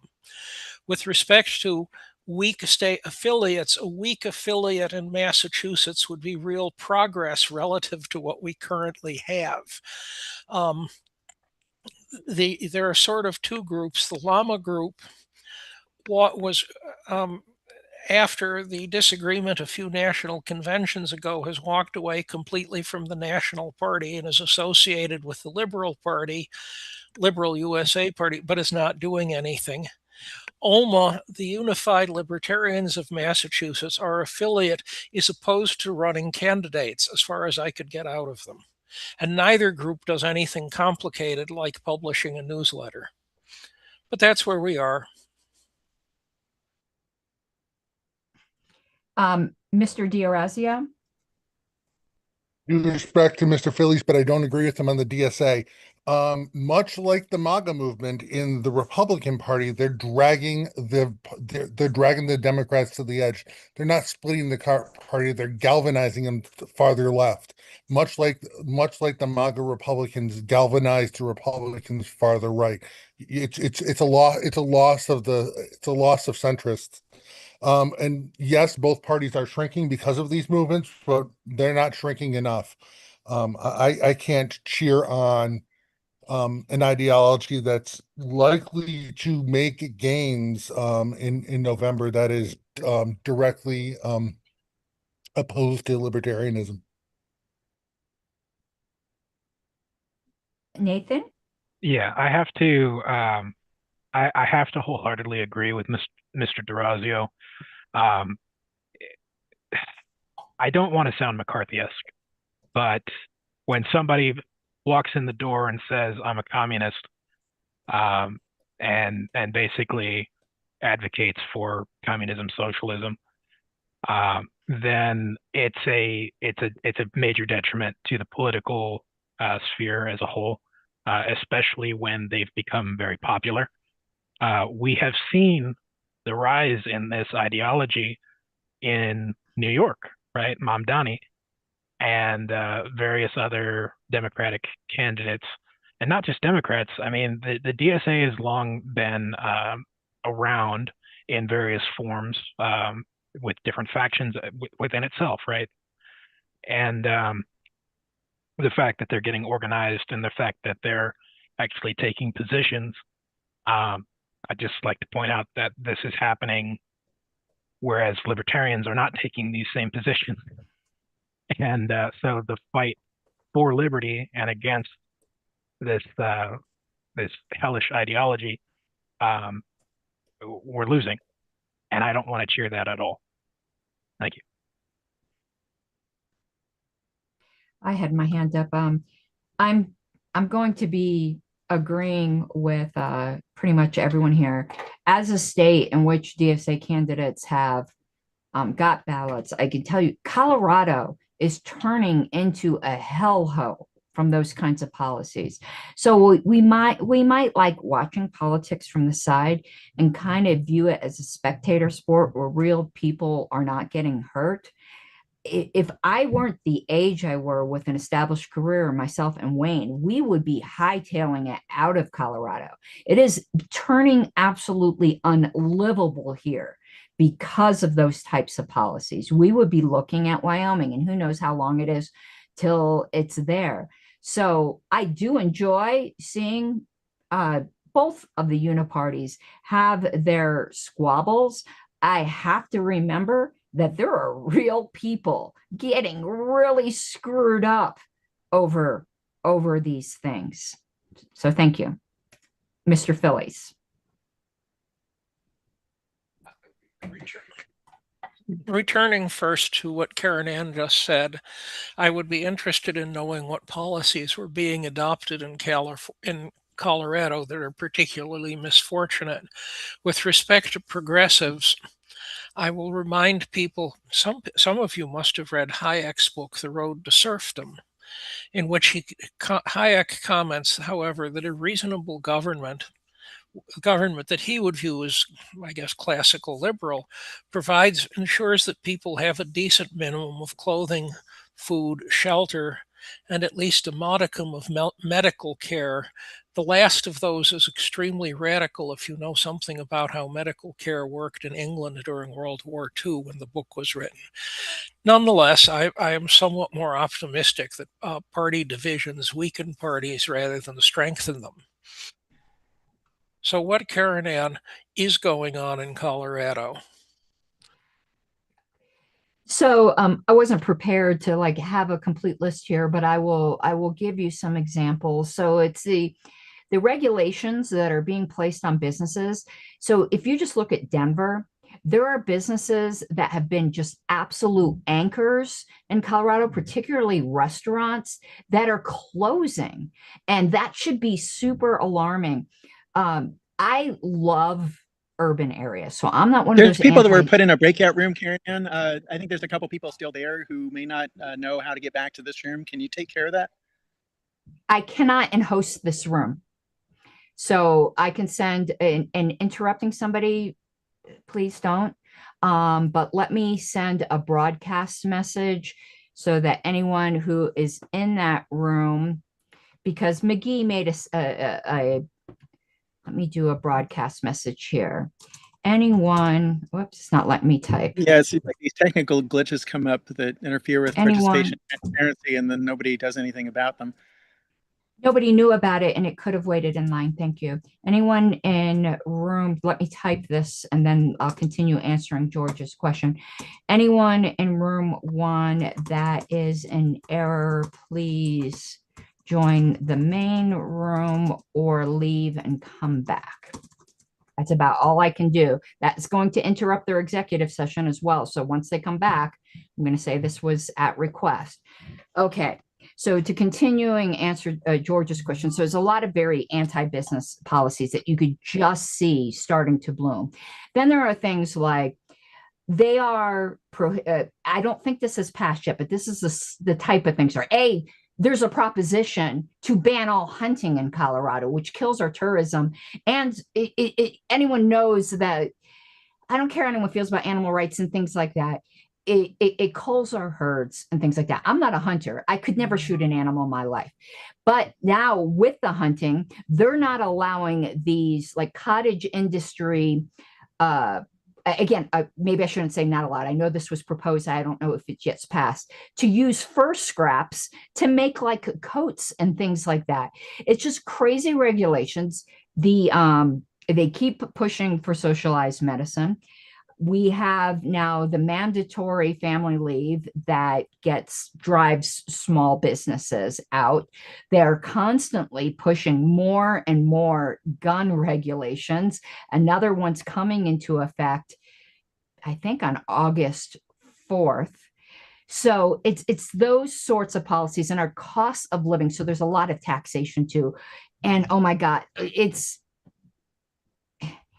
unaffordable to live here, where I might not be able to name every single policy that created that. Colorado is now the second highest state with cost of living. As a whole. California? California is first. And then other cities may be higher, but Colorado, as a general rule, is only second behind California, and it didn't used to be that way. So what's happened is people didn't like California, and I'm not trying to be like, oh, people can't move here. I don't want to build a wall around Colorado and make California pay for it, though I've joked about that before. They don't like what's happening in California. They're moving to these Western states and Californianifying them, and it's different in just the 10 years that I've been here. So I don't know who was next. I think let's say Star Child's next because he wasn't in the room before, and everyone else. Then Joseph, excuse me, who hadn't gotten to speak. Then we'll go back to Nathan. So Star Child, Joseph, Nathan. Thank you. I want to know from you or anybody else who's familiar with Zoom, is it actually impossible to turn on the chat while we're in these sessions while they're in a secret meeting? I don't think it is. It is. It is impossible. Really? Yes, it is. Mm-hmm. Yeah, no, I'm positive of that. Unless something has changed in it's been nearly a year since I've been LNC secretary, but as of the time when I was last July, was it whatever? Yeah, last July, I think, it was, you couldn't do it. How about turning on the timer so that people can see how long somebody's talking and have that be visible, a timer on somebody's screen? I believe there's a way for moderators to do that in Zoom. And I don't know. Hasn't been happening. I've suggested it repeatedly. I think it would be very helpful for people to see how much time they have left as individuals when they're speaking, and also for other people to be able to see in a transparent way that everybody's getting the same amount of time and being treated fairly. I don't know. We never used that, so I can't meaningfully answer that. I'm ignorant. Okay. Can you see if there's anybody else in any other rooms now besides this one and the secret meeting? Let me see.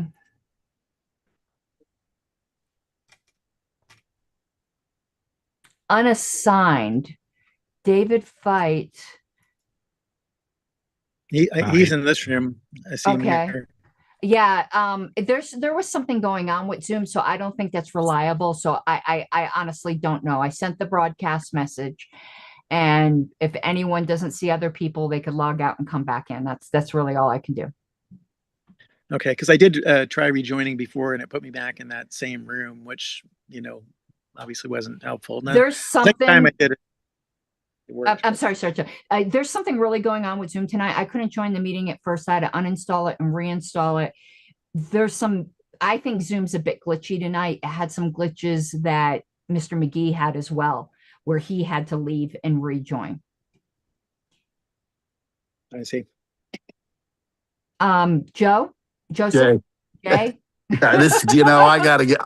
First of all, I should ask him how to get my damn Joseph off there. But no, I wanted to address particularly Nathan and thing. Now, listen, I'm an old ANCAP.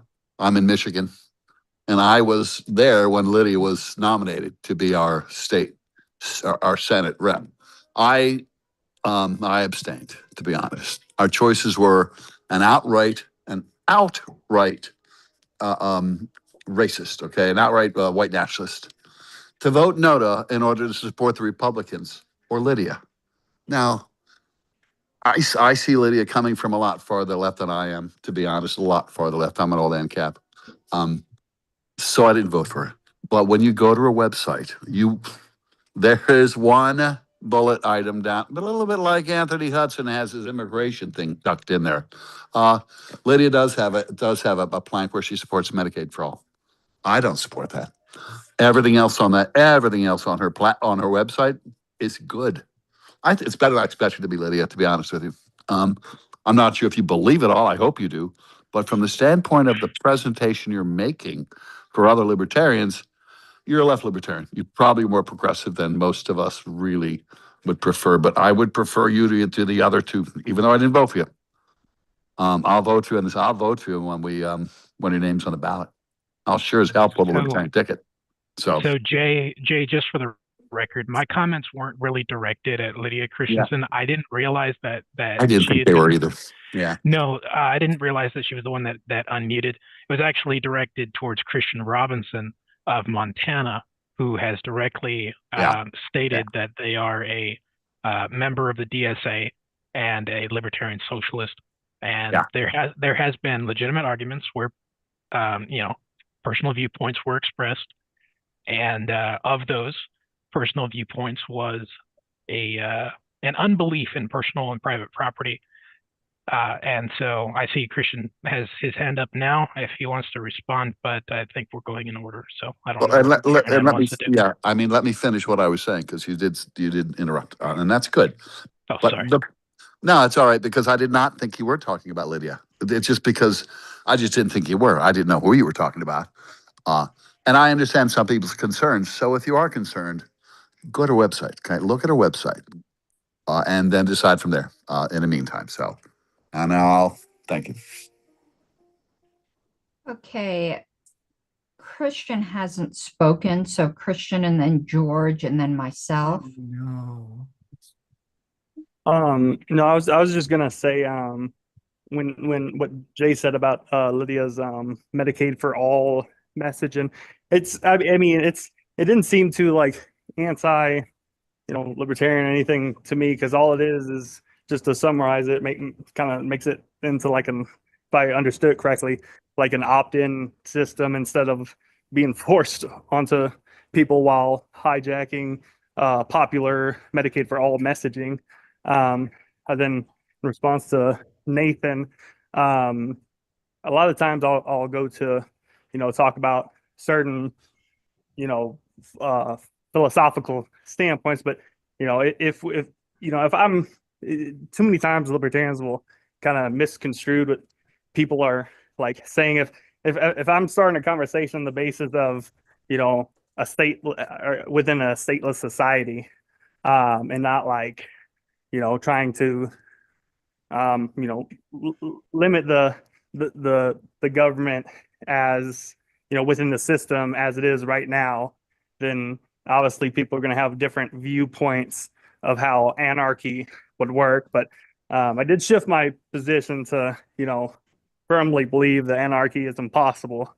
But minarchist state, I'm okay with. But yeah, just to clear that up.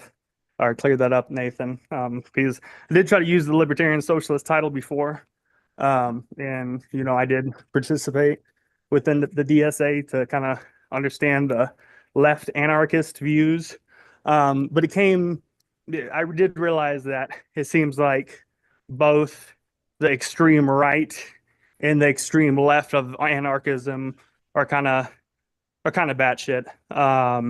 So kind of trying to steer away because both, the left anarchist, in the DSA group, for instance, look at capitalism as only existing under the state. The people on the right anarchism, like the ANCAPs, only look at socialism as only existing under the state. Both with both only being able to exist with state enforcement. So I mean, there's just a lot of it seems like they're both against the same exact thing, but the other side of the coin of it.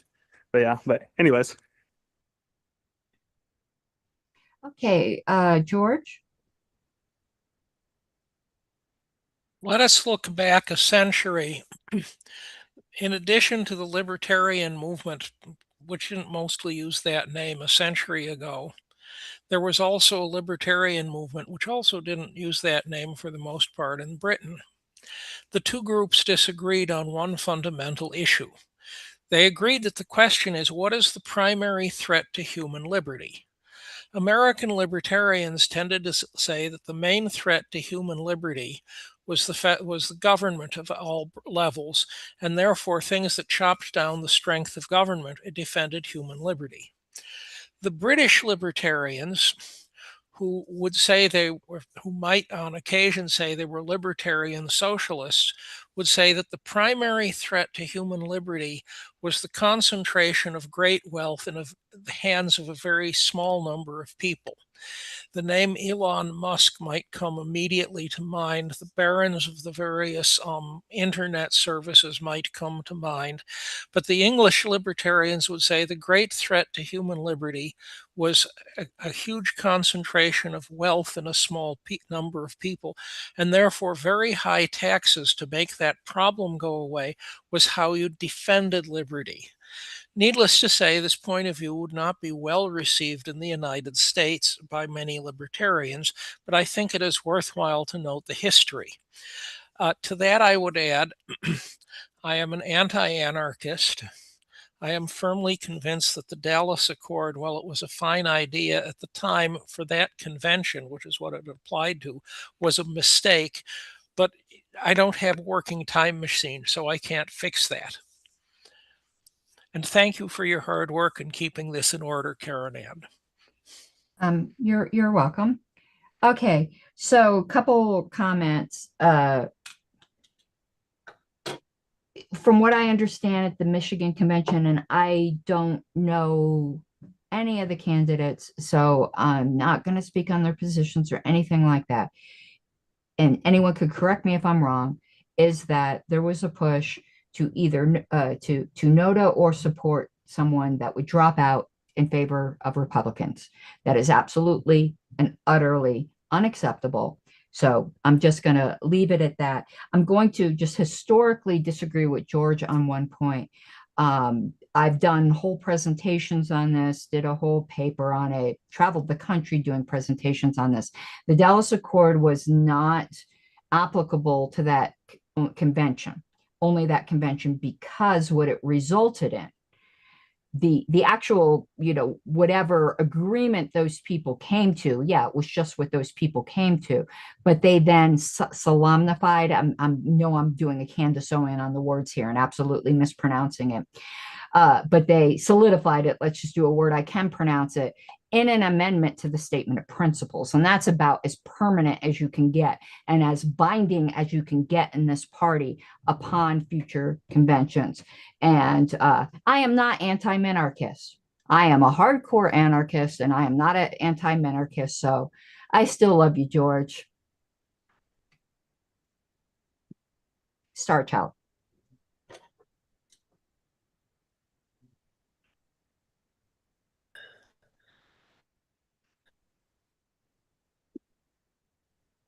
Somehow I got muted again. Yeah, I largely, as I understand it, was on whether the best ultimate solution for defending freedom is a very limited government or no government at all. And I think that position has served us very well. It allows us to have our philosophical disagreements without them derailing the project, that we should be able to work together in the meantime. And I see everybody's coming back now, so I'll let them do that. Just so everybody is aware, we are coming back into the session in a moment. So please go ahead and remute yourselves. And Mr. Chair, I apologize for doing that broadcast message, but apparently there were people who got really confused by that extra room being open. So I apologize that you guys got that on your screen. Thank you. Also, when you, Mr. Secretary, if you want to make me co-host again, and then once you get the thing. He's not host now because there was a problem. So let me make the secretary. Where is the secretary? So I think he's technically already co-host. Yeah, but you're also co-host. She needs to make you host. Oh, I see. Let me see if I can make host. And then I'm going to close all rooms. I think you made me host instead of him. I mean, it's not a problem. Well, if y'all could take care of it and demote me, I'd appreciate it. Let me, let's see.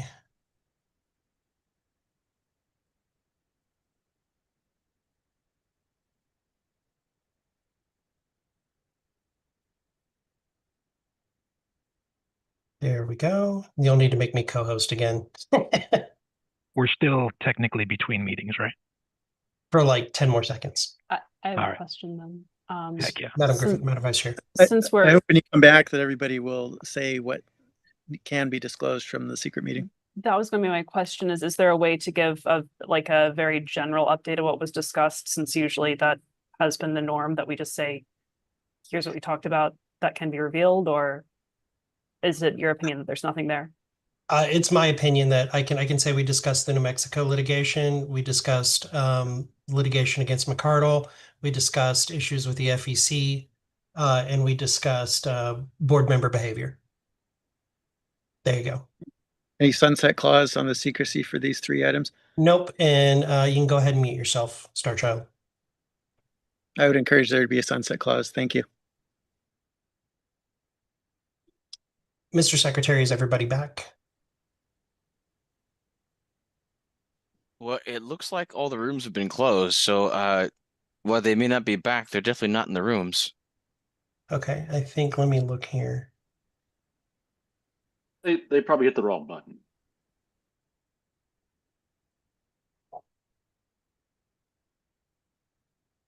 I do, but I think I see. we call roll again? I think that would be within order. But I'll need to call the meeting back to order.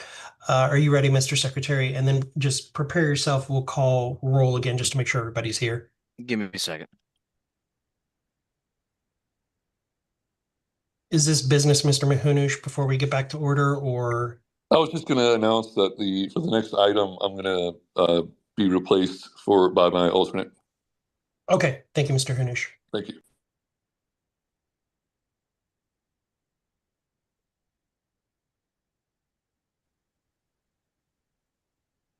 All right, I'm ready to go.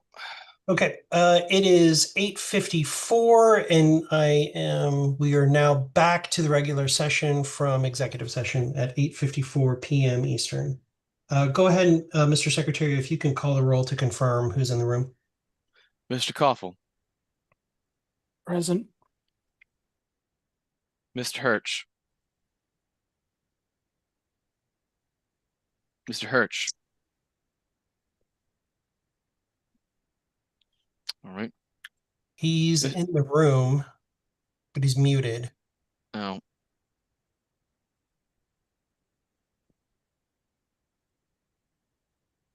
Perhaps come back to him at the end. Yeah. Mr. Danke. Present. Miss Leatherman. Here. Mr. Flores. Here. Mr. Phillips. Here. Vice Chair Griffiths. Present. Mr. Hanush. Present. Mr. Requero. I'm still here. Ms. Hayes. Still here. Ms. Wigington. Present. Ms. Hogarth. Here. Mr. Bost. Treasurer Neville. Present. Mr. Longstreth.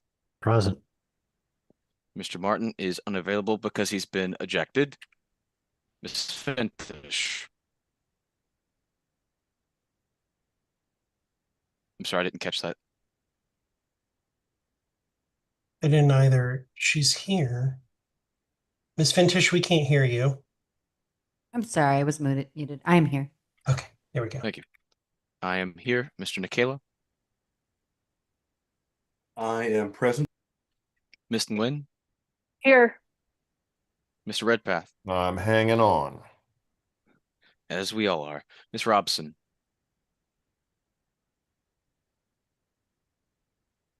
Ms. Robson. Oh shoot, sorry. I was muted on the thingy. Yeah, I'm still here. Sorry about that. Ms. Englehart. I am here. Mr. Shaw. Present. Mr. Ford. Here. Mr. Thompson. Here. Mr. McMahon.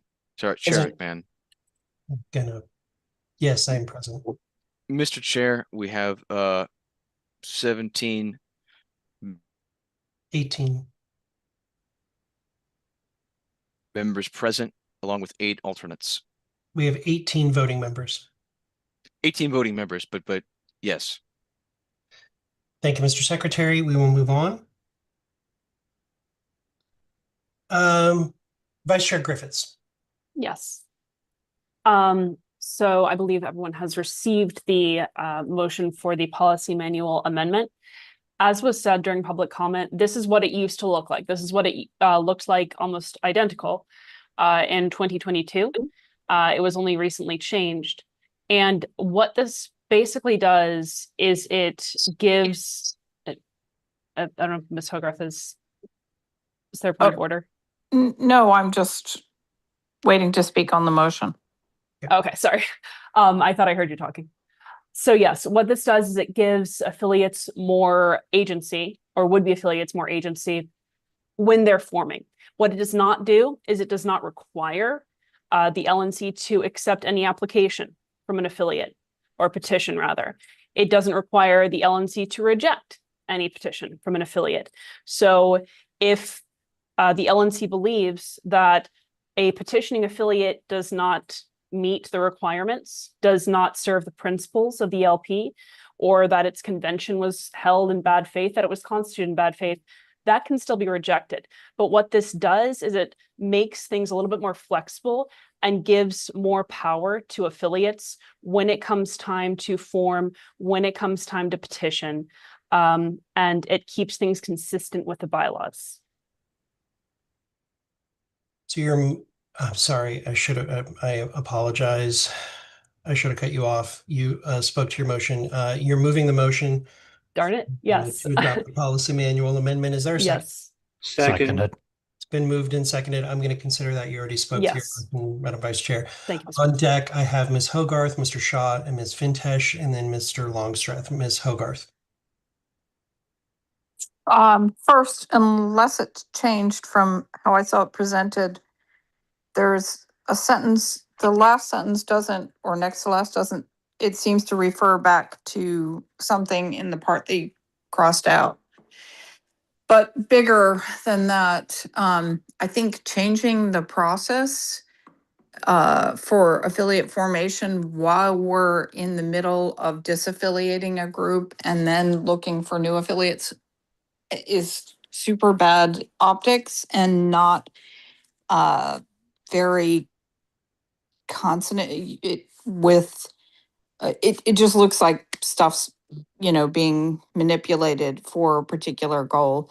I don't know if that's the case. I assume that everyone thinks, or the people proposing this think that it's the best solution. I don't see the extra burden. I do think that national members should be required to be invited. So, I'm going to vote against any change to the policy manual at this time. I will say, Ms. Hogarth, that the last two lines that are not struck are not part of the original language from 22. But other than that, the first line is, but yes, the last two lines that were not struck were also additional lines that were added in and around 2022. Mr. Shaw, then Ms. Fintish, then Mr. Longstreth, then Ms. Nguyen. Mr. Shaw. All right, you can hear me, right? Yes. So I would like to make a motion to amend. I would like to amend this to unstrike the section that says the LNC shall only consider a petition for affiliation if, and the entirety of number 2. So I would like to motion to amend by removing the strikes from those. I'll second that. It was moved by Mr. Shaw, seconded by Ms. Fintish. Any discussion on the amendment? Yeah, I can speak to the reasoning if you'd like. Sure. Go ahead, Mr. Shaw. Yeah, I mean, for something like this, if a new affiliate's going to be created, it seems reasonable that there should be some kind of notice to the members that are present in that area. It's just common sense.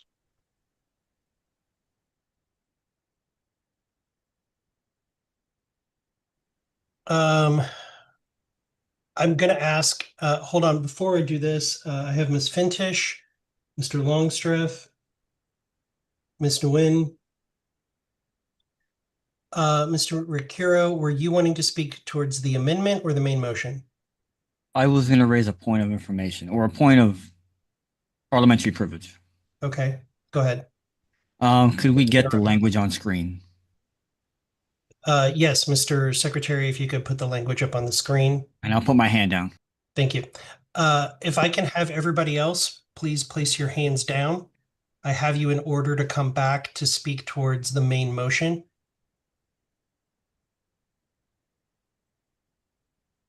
Mr. Nguyen, if you could put your hand down.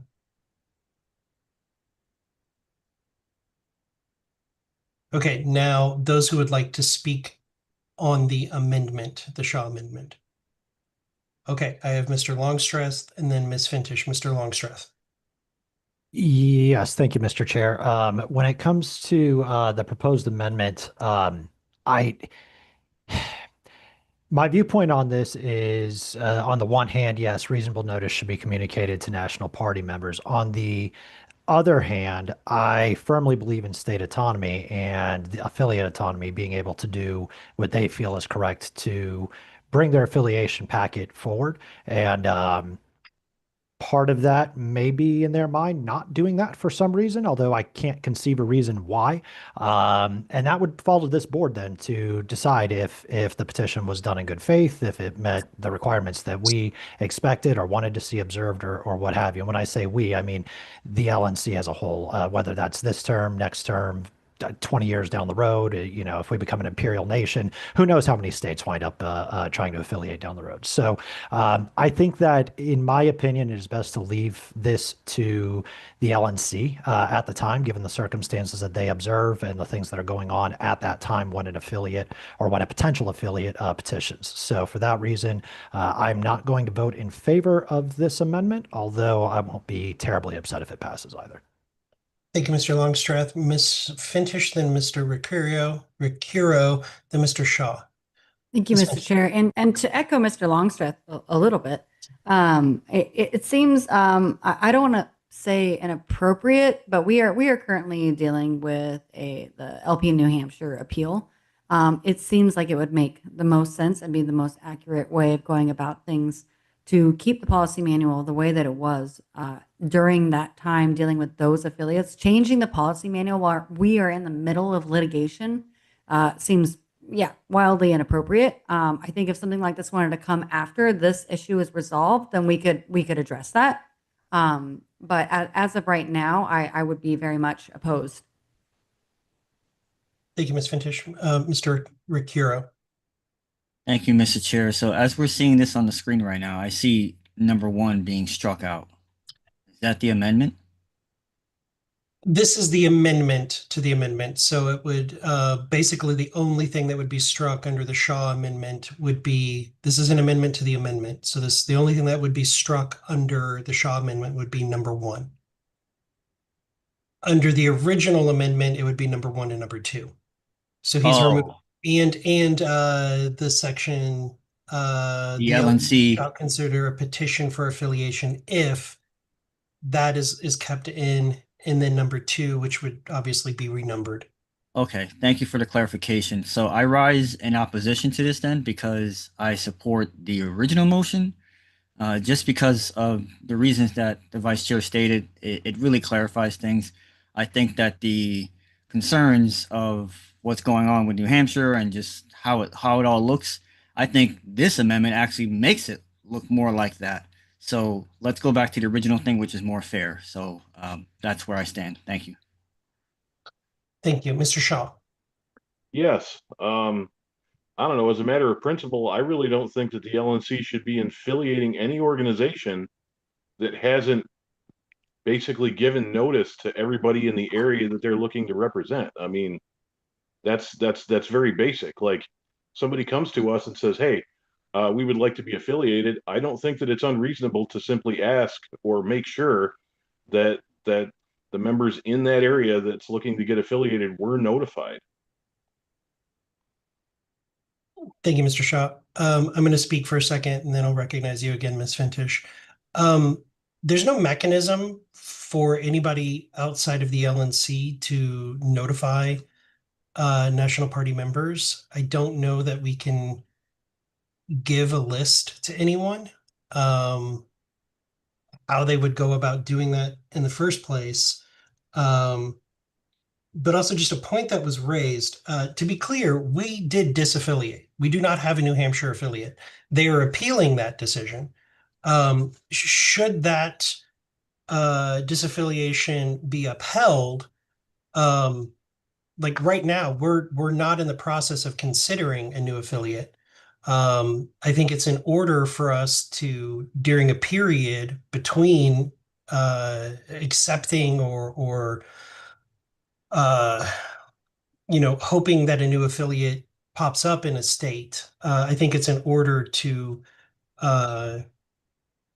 set policy manual amendments for that process. That's just my opinion. Ms. Fintish. I just have a point of privilege. I need to jump onto my phone and open up Zoom on there. If I leave the meeting, come back, like, I'll be able to come back in, correct? Yes. Yeah, Okay, just I'm make going sure to you do use the that. same All right. link. Okay. Thank you. That is correct. I'm just going to give it a second for her to do that and come back in.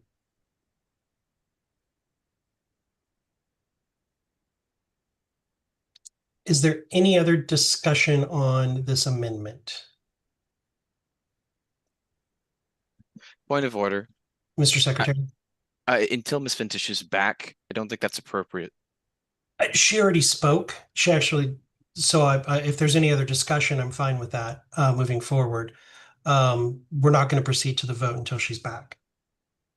Mr. Boss. Understood.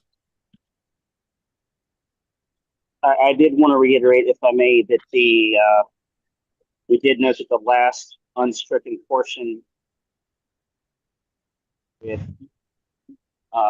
as Ms. Hogarth mentioned, I want to make sure that we take that issue up before we close all the amendments. Okay. I'm not sure what you're asking, Mr. Bost. I think I'm asking it at the wrong time. We're still on the amendment to the amendment? Correct. Okay, then this is not technically pertinent right now. Okay, thank you, Mr. Bost. Mr. Shaw. Yeah, Mr. Chair, I would just like to ask that the vote on this amendment be by roll call. It will be. That's why he's got it on the screen. I'm assuming that's why he has it on the screen. I don't know why there'd be any other reason. Okay. Hearing no additional discussion, I'm going to lower your hand, Mr. Shaw. We'll move to a vote. This is on the amendment to the amendment, so it would unstrike the LNC shall only consider a petition for affiliation if, and it unstrikes clause 2 from being stricken from the original amendment. Is everybody clear? Okay, go ahead and call the roll, Mr. Chair or Mr. Secretary. I just tried to promote you. Mr. Koffel. I will vote no.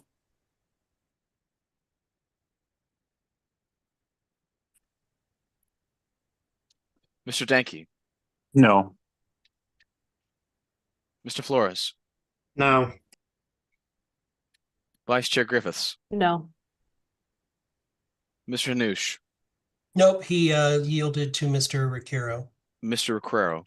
I vote no. Ms. Hayes. No. Ms. Hogarth.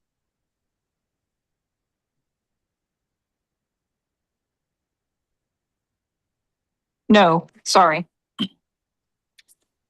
Treasurer Nebel. Nay. Mr. Longstreth. Nay. Sorry. Nay. Ms. Fintish. No. I also will vote no. Mr. Nikela. I abstain. Ms. Nguyen. No. Mr. Redpath. No. Ms. Robson. No. She said Mr. no. Shaw. Okay, gotcha. Yes. Mr. Thompson. No. Mr. Chair, the vote is 1 in favor, 15 opposed, 1 abstention. I abstain as well. So the So final then- vote is 1 in favor, 15 against, and 2 abstentions. The amendment to the amendment fails. We go back to discussion on the main motion. And on deck in order, I had Ms. Fintish, Mr. Longstreth, and then Ms. Nguyen. So Ms. Fintish. I will Mr. give up my I'm sorry, hand. Mr. Chair. I think we're out of time We- on this we- item. We are. I was going to, at my turn, move to extend time. How long? Make your motion to extend time. Motion to extend time by 10 minutes. Okay. Second. Is there any objection to? I extend will object to time? 10 minutes. I Object. object. Okay, all those in favor of extending by 10 minutes, say aye, Aye. Aye. or raise your hands, I guess, hands raised.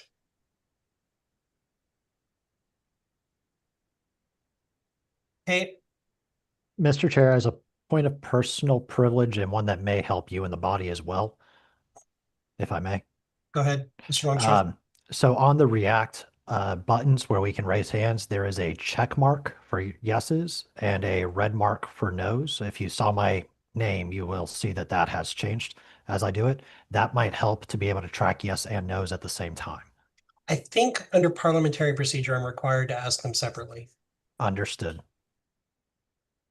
So I have, oops. That to me was time. So I have 4 yeses. Put your hands down. Put your hand down, Ms. Fintish. I'll help you. There you go. All those opposed to extending time by 10 minutes, raise your hand. Oh, Okay, yeah. We are not extending time, sorry. So we will move to a vote. Go ahead, Mr. Secretary, and move to a vote. First of all, can everyone see the screen? Yes. yes. All right. Mr. Koffel, Aye. Mr. Danke, Yes. Mr. Flores, No. Vice Chair Griffiths, Aye. Mr. Requero, Aye.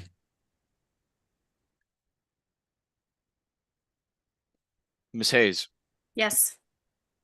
Ms. Hogarth, No. Treasurer Neville, Aye. Mr. Longstreth, Yes. Ms. Fintish, No.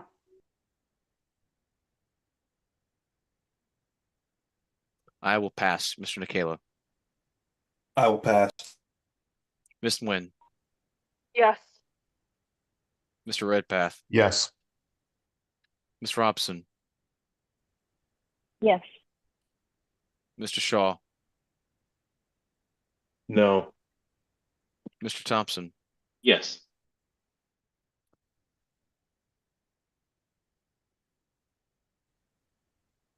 I will vote yes. I'll vote yes as well. Mr. Chair, the vote is 13 in favor, 4 against. I will abstain. So the final vote is 13 in favor, 4 against, 1 abstention. The motion to amend passes.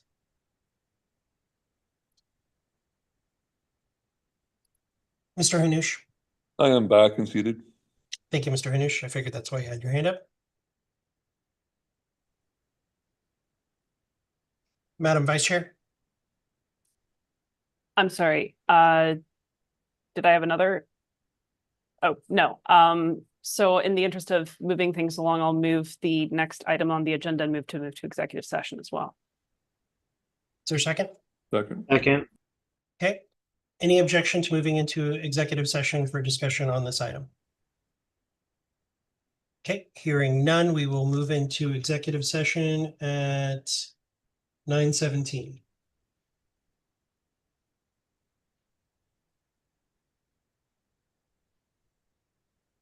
Go ahead and set it up, Mr. Secretary.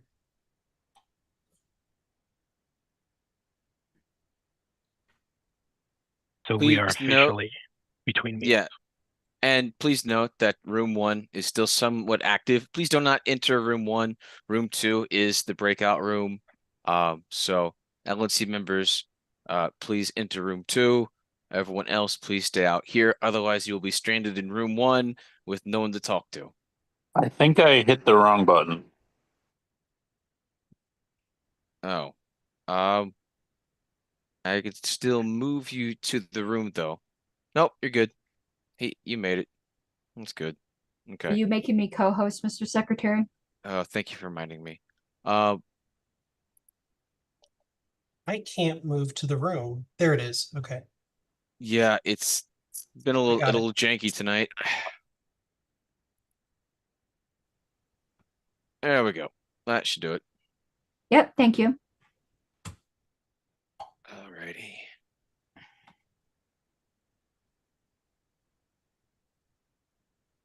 Ms. Harlos, are we back to raising hands, or are we I'm not dispensing finding a with way the to move to the room. are we who was dispensing that? with the rules? It's Sonia. It's I'm not. not sure. It's not. I don't normally do it from my phone, so I'm. a little You guys confused. hold on a second. Let me help Sonia. Thank you. I can move. I believe I can move you. I think it's room Okay. 2. Yep, Oh, she's wait. gone. Wait. It's Oh, not no, letting I'm me not. move to Oh, room it's 2. not. Oh, it's not room Yeah, 2. it popped up for a second, then it went away.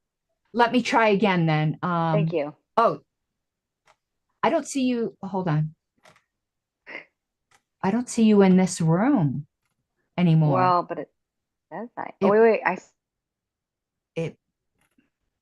It's so weird. It's like the computer. It says Sonia Fangic in the executive set. There, she left. Okay. Pat Ford needs to be moved.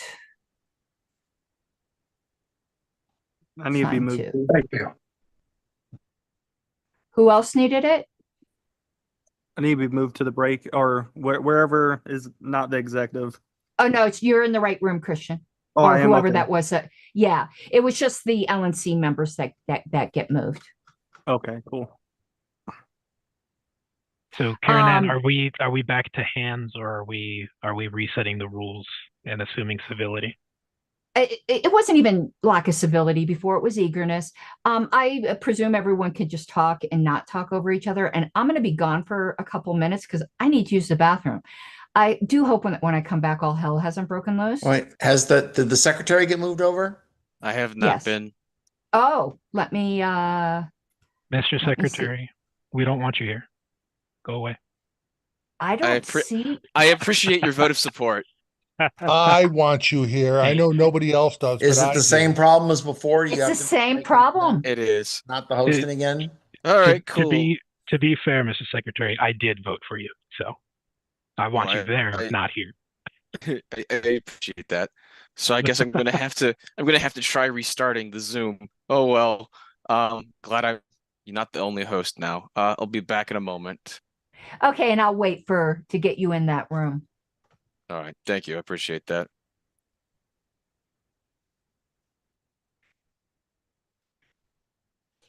Zoom is really, really janky tonight.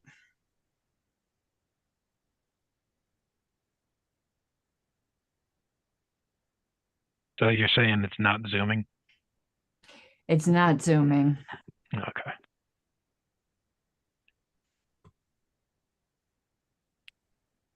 While this is going on, did someone catch the what point 2 was, the agenda item for which they went into executive session? I have no idea. It was legal. It was to increase the legal budget. Ah, thank you. I'm not. I think it's supposed to be increased to like 80,000. It said, if I recall right. Yeah, it was to increase, and it didn't say what for. I mean, so this is a budgetary item rather than political strategy or legal matters. I guess you could vaguely connect it to that, but it's interesting. I think the reason this part has to be an executive session is because they're going to discuss what the 80,000 would be for, and that will involve some legal. When they go to actually make the budget amendment, it would be to move whatever number they come up with to or to have that budget increase. Let me see if I can move him now. LNC secretary assigned to, let's see. Thank you so much. Are you? Yes, he just went to piggyback on Steve. Yeah, it's not it. It's let me give you a corollary example that I think will help. When they are going to approve a contract for some staff, they will say they're going to go into executive session to discuss contractual issues. And then when they come out, they approve the contract. So this is kind of the same. They have legal issues, whatever they might be, that require additional funding. They're going to talk about what they are and perhaps how they're allocated. I am guessing. I don't have any secret information here. And then when they come out, they're going to approve the budget. And I hope, though, that anything that can be discussed publicly is. I am really disappointed in the last executive session because I find it very difficult to believe that more couldn't be said publicly. I find it very difficult. Well, I do just want to say really quickly that Mr. Hall, out of all of the changes in the organization, the continuity of the institution, Mr. Hall has been through it with us for a while. And I just want to say I appreciate him and his patience. I will say, obviously, I understand why they went into executive session, but I think we all know what they're planning on increasing that budget for. Oh, it's to sue Arizona. Yeah, obviously, it's to sue Arizona. It's to make it's Paisley, man. We need to get rid of that frickin' Paisley. What did Paisley ever do to hurt you, Karen Ann?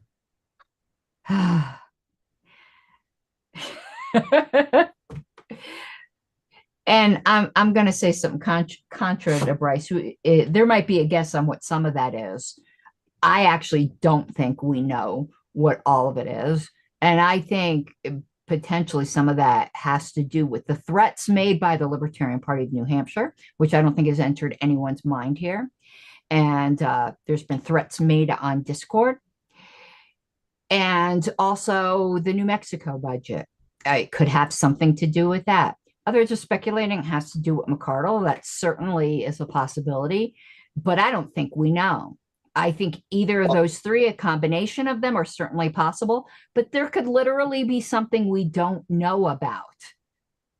Well, Karen Ann, I do want to say I wasn't trying to imply that it was over any one particular item, but I do think it's a pretty open secret what the items are that they're planning on extending that budget for. And New Mexico is one of them. And I think New Hampshire is one of them. New Hampshire probably is one of them because New Hampshire is likely, I don't want to say they're going to, but I would expect that they plan to file suit if they lose the appeal. I would say McCardle is definitely it. I think it's those three items in perpetuity. Yeah. I am curious. Historically, has the LNC supported any state with ballot access litigation? Yes, multiple times. Yes. And they're doing it right now with the recognized affiliate in New Mexico. Very small dollar amount, but they assisted in Georgia, I believe, when Martin Cohen. Right. And back when Nick was chair, there were multiple times I recall reading, because the LNC has to. I was on the executive committee, approved the initiation. So yeah, multiple times. Okay, yeah. But see, the time period that comes to mind is when Sarwark was chair and Arizona was going through its hellscape and the lack thereof of support as he lived here and was experiencing it firsthand. That was fun. That will always rub me the wrong way with Sarwark. In 2008, I was the dummy candidate in Massachusetts because the Secretary of the Commonwealth had asserted in writing that we could do substitution. When it came time to ask for the substitution, he said, "Oh, no, we didn't mean that." And so we sued. And at some point, the National Party covered matters for a piece, but most of the matter was done either by the ACLU or pro bono by a major law firm. The total cost of that litigation would reasonably be approximately $350,000 because we got to the Supreme Court. And the important result was that Barr and Root were on the Massachusetts ballot. I'd like to, I'm sorry, continue, George. I don't want to interrupt you. No, I'm sorry. I'm somewhat slow-spoken. Having said that, I will pose a slightly different question. What was the legal budget before they proposed increasing it to 80,000? I don't know. And they're not proposing increasing it to 80. They're proposing to 80. They're proposing increasing it by 80. You're saying it's increased by 80? Yeah, I can answer George's question though, because the last time it got amended happened when I was on the LNC. It's $50K. Oh, thank you, Bryce. So it was 50 and now it will be 130? Yes. Thank you. If it passes. Well, there's always I'm sure it will, but if I can jump in here a second. So I've got something to say about if New Hampshire loses its appeal and they decide to sue. I think that will be one of the most stupidest decisions they ever made. And I'll say why. And I can do that because I'm not in the LNC. The most it's going to cost the LNC is $20,000 because their insurance carrier will cover it under E&O coverage. And insurance carriers, when they have to pay for attorneys, there's not going to be any softness or kindness or squeamishness if there is any conceivable route for them to recoup their attorney's fees. And I don't know the fee shifting burdens in whatever jurisdiction it might come in, but I hope there is a lot and they get it right up the wazoo. Ms. Danner. I'm just here to state that I'm really happy that we were still able to get a candidate on the ballot this year in New Hampshire. Hi, Rachel. Hi, Nathan. Hi, Rachel. Congratulations. Hi, George. Thank you for your donation, George. Yeah. And also 4% for that, and 4% in that race will get that group ballot status. Obviously, it'll be up to them to decide what they want to do with that, but they can earn ballot status from that. That's not how it works. It says Libertarian Party on the petition form. I think that would default to the LNC being able to put a candidate on in 2028. I have a question for George and Rachel, since Rachel's here now, but because I've been cogitating on what George said earlier. Taking as true, and I'm not saying you wouldn't tell me anything that's true, I'm confessing my ignorance. Taking as true, if he gets 4%, that the candidate would be able to appoint the state committee.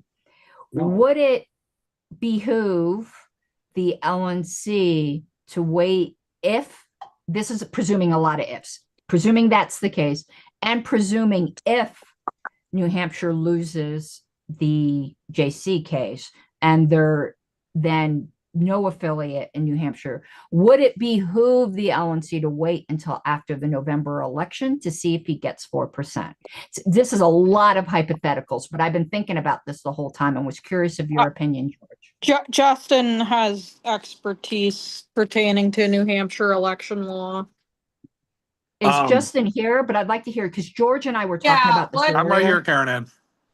Oh, okay. So George, did you want to answer that? And then we go to Justin.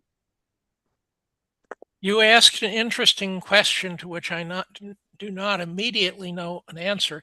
The first answer is creating an affiliate before November doesn't do anything that I can think of.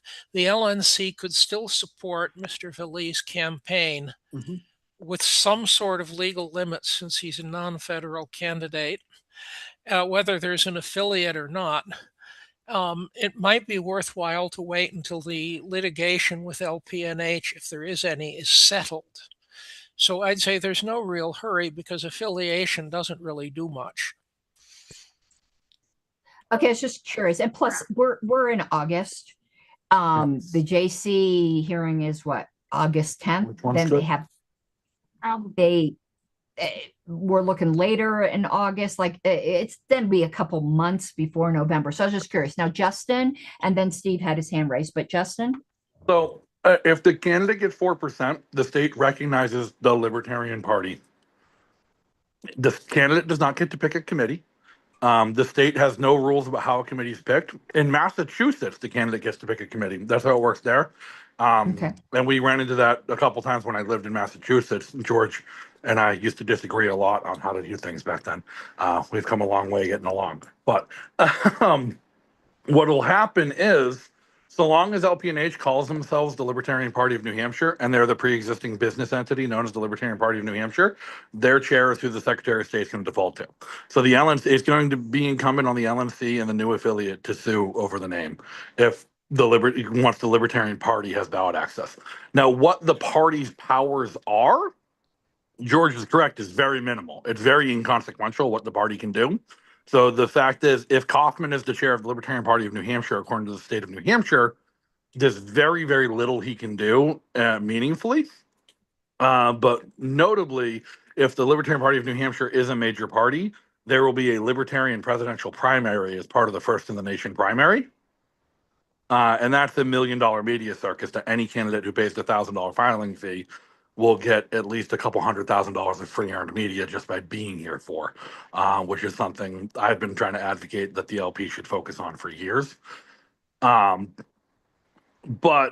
the only actual power that Kaufman would have if he retains the name Libertarian Party is after the primary elections in September of the next election cycle. If there is a vacancy, the state party chair can just appoint a candidate to run in the general election for a state rep or state senate seat. But they can't kick anyone off the ballot. They can't do anything like that. And they can't control who registers Libertarian or who runs as Libertarian. They just have the ability to appoint vacancies after the primary. Hey, thank you, Steve. I just want to say that I'm pretty sure that the LNC cannot directly support a candidate for governor because it's not federal. The only kind of gray area there that we're able to exploit is for getting a candidate on the ballot where there is a ballot access aspect. So, for example, if we're qualifying a candidate to get on the ballot who can gain ballot access for the party and our presidential nomination by doing that, then there's kind of that makes it a federal issue for us. But if it's straightforward supporting the candidate to get the votes, I'm pretty sure we're not allowed to do that directly. What we can do is publicize that the candidate's running and encourage people to visit their website, at which point they can make the case for the fundraising. And thank you, Steve. I feel weird like putting you in line since you're executive director, but I'm the hall monitor here. Hey, and that and that and what $4 gets me a cup of coffee at Starbucks. Yeah. Nathan. Yeah, I just since they came back in the middle of the discussion earlier, I want to kind of close that out, do the tail end of that. We were talking about the anarchist-minarchist divide and the Dallas Accord, Accord, and its impact on the health and well-being of the party over the years. And I would just like to say, as somebody who is a reluctant minarchist, my North Star is anarchism. I find the divide to be very inconsequential to the modern political environment. I think that, you know, anarchic puritanism, how do I say this? Puritanism. Let's go with that. It does. I mean, it's a North Star thing. I look at it like we're all on the same train. We just get off at different stops. And so I think that minarchists are useful coalition partners. They are libertarian for the most part, except where they are authoritarian. And I think that there's a degree of, it's not a gulf, it's not a canyon in between us. It's just, we believe that the state should shrink to different levels. I think it's 0, and other people think it's 1 or 2. It's whatever. What I think the real issue is people co-opting the libertarian brand and then advocating for expansion of the state in any way, right? Because even the most liberal minarchist doesn't believe that anything that the state is currently doing needs to be done more. And so I think that we really do need to come together and work towards reduction, if not abolishment. Can't win this alone. Thank you, Nathan. Rachel? My only response to that as a dedicated anarchist is that I have noticed there's a certain strain within groups of people who consider themselves libertarian that expand the minarchist position into well, they say the state should protect life and life, liberty, property. Well, no, not just the immigration stuff. But I've seen people adopt a very brutalistic view towards policing. I mean, Kaufman, for example, but this isn't uncommon. You had Lou Rockwell's '90s Unleash the Police articles. So that's my only critique of minarchist is that if they don't dedicate themselves to non-state solutions before state solutions, that they end up being very brutalistic in their enforcement of the NAP.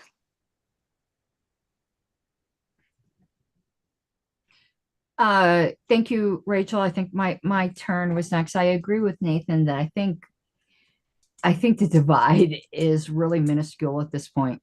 I actually think it has been since the 70s. I don't ever think it's been the issue that we like to make it to be because we are so far apart. I'm going to say 2 things I don't like. First, I'll criticize my own tribe.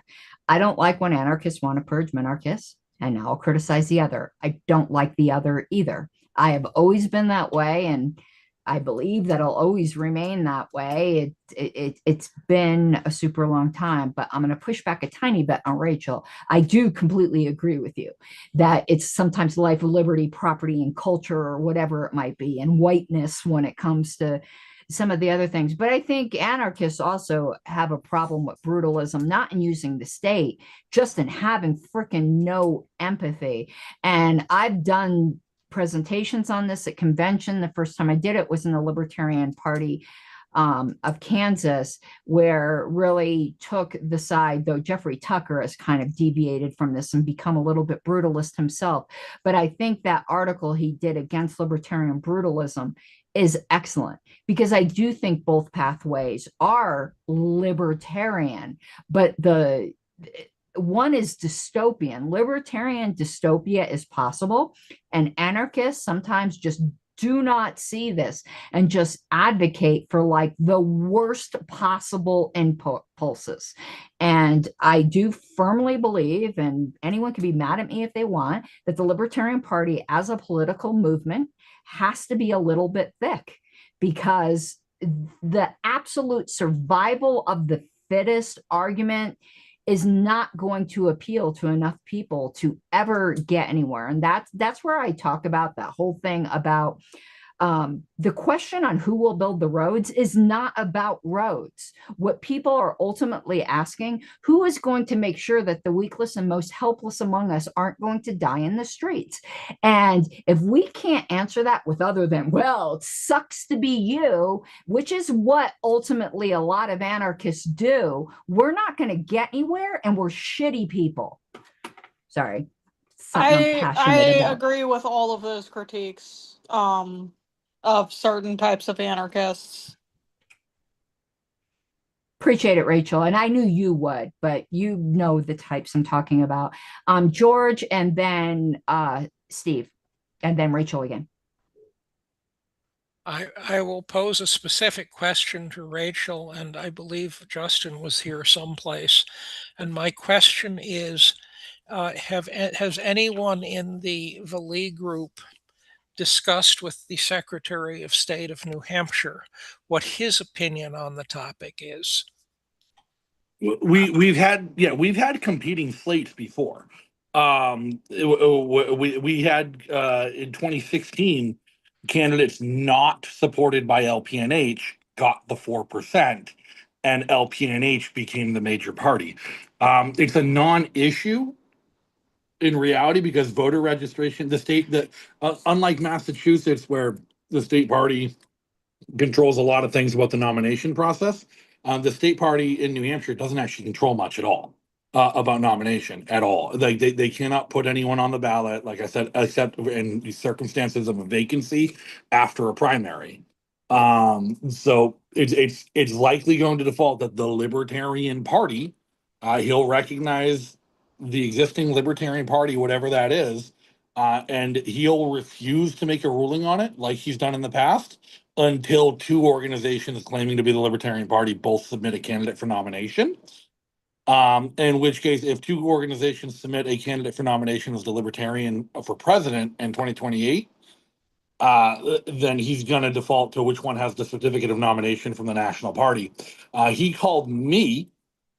Actually, with Steve, I got reached out to by somebody who had been reached out to by the Secretary of State's office, and then I was able to coordinate with the Secretary of State's office to get the certificates of nomination after some balls were dropped at the national level and the state level, and the state party and the national party both refused to answer the Secretary of State's emails, and I was able to get assistance from some LNC members who I won't throw under the bus for helping me.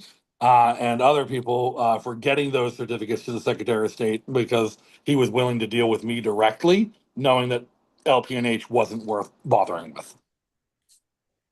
That's very different. Call Scanlon to figure out. Yeah.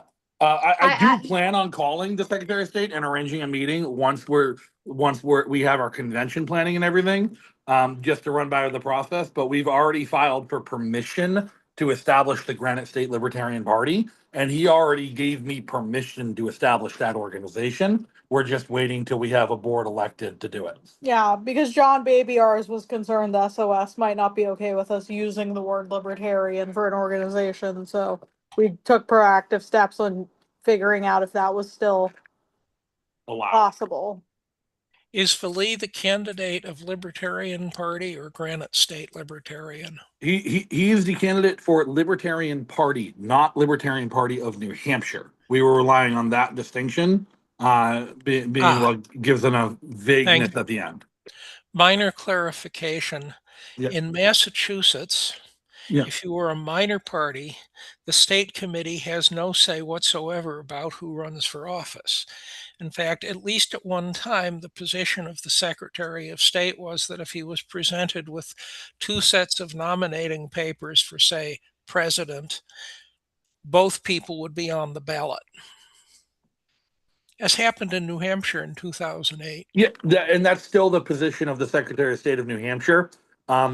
If we are in a position where we need to petition, which of note, there might be, there's a bill that was just submitted in New Hampshire, which may make all of this a moot point anyways when it comes to ballot access. So we have two things coming up. They're moving the date of the petitioning thresholds up by 3 months, starting the next cycle, which is going to make it virtually impossible if we have to petition again. But they are also proposed a bill to say that any candidate who does not participate in the presidential primary in January will be ineligible to be nominated by a major party for ballot access in the November election and must petition their 3,000 petitions. And they're submitting this bill to punish the DNC, which just told its candidates they're not allowed to participate in New Hampshire. Okay, and Steve has been patiently waiting. Steve? All right, now I got to remember what the hell I was going to say.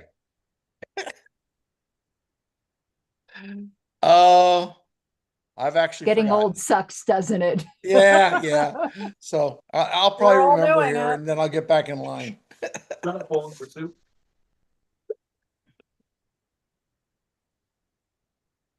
What time did they go into executive session? Wasn't it 7:19? No, it was sometime after 9. Well, different time I meant zones. Colorado time. I believe it was 9:17 their time. Eastern. Right, so that'd be 7:17 my time. It was supposed to be 30 minutes, so they're over. Well, for the record, you're on the wrong mountain time. No, we are correct, and hopefully we will all be on daylight savings time soon. No. Arizona's been correct this whole time. We don't need the feds to change us. Oh, Yeah, I think The only Arizona's correct time is Greenwich Mean Time or Universal Time. UTC is correct. There's no reason to have time zones. In a rare occurrence, I'm with Kyle on this one. heretic. Welcome to being correct, David. It's nice, isn't it? We could also emulate the Saudis where legal time is local solar time. So if you were a distance east and west, like a mile or two, your time is different. No, Your thank legal you. time. Frankly, I just think that the prime meridian being set by the British, they're not the world power anymore. They shouldn't be able to dictate what we do. I don't care if Arizona stays on its own. I can tell you my actual preference is we just leave things the fuck alone. Everybody's a little bit. Let's leave Arizona out of this discussion. Not you personally, Nathan. Just everywhere else. Everyone's a little bit unhappy, and that's better right now. If they switch to permanent standard or permanent daylight,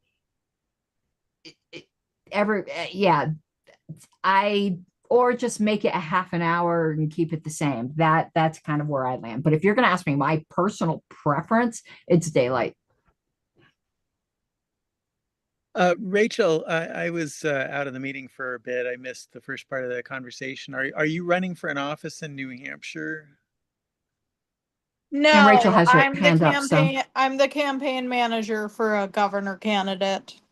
Who's that? Stephen Valet. Is he the other one who was talking on your line a minute ago? No, that was Justin O'Donnell. Oh, okay. And so you guys have an application in with the LNC to form a new affiliate? No, we don't. We were discussing that we were seeking permission from the Secretary of State to use the term libertarian because we were either going to form a PAC to support running candidates, if there wasn't a viable way to form a new party. There's some talk in the LNC meeting, like some people didn't want to notify everybody that there was an attempt to form a new affiliate. I can say that in New Hampshire in particular, we have problems with people who are like explicitly Republicans coming to our convention. If they are explicitly registered Republican, the current bylaws allow it. Well, I guess there are. Well, the bylaws we're of not the gonna have old crosstalk. LPNH did. Okay, we're going to do the turns again. Rachel, finish your thought, and then we'll go to Star Child. And people, please raise your hands. Well, yeah, registered Republicans and elected Republicans coming to the conventions in New Hampshire has been a problem for a long time, and it's how we got in this situation. And there's nothing in the national bylaws that precludes someone from being a full member while they're a member of another party. So like in New Hampshire particularly, like if we were to form a new party, we would want to have bylaws that kept out registered people from another party, be it Republican or Democrat. Democrats haven't taken an interest here, but maybe they will in other states. Okay, Star Child, then Nathan. Yeah, well, I'm wondering if you have a list of like who you think the people are who are solid libertarians in New Hampshire, what your game plan is. I'd like to help you because I think your state is absolutely critical because of the Free State Project and being, you know, by most measures, the freest state in the country. I've actually suggested, you know, the LP might even want to have the headquarters in New Hampshire if we have a physical headquarters. I think it's critical we get the party back on track there, and I'd like to do what I can to help. You know, as a possible future resident as well. Well, I hope you end up moving. Well, right now I'd like to just help what I can do from afar, but it's hard to get a handle on what's going on there. Can you send me your number so I can maybe call you after, or you call me and we can have a conversation and I can learn more about the lay of the land? Yeah. I can do that. I'm in contact. I'll give you my number now. I don't mind sharing it publicly if you don't mind calling me. Okay. 415-573-7997. And I'm sorry I can't put it in the chat because the chat's not open, unfortunately, which is something they should fix. Can you just repeat that? 415-573-7997.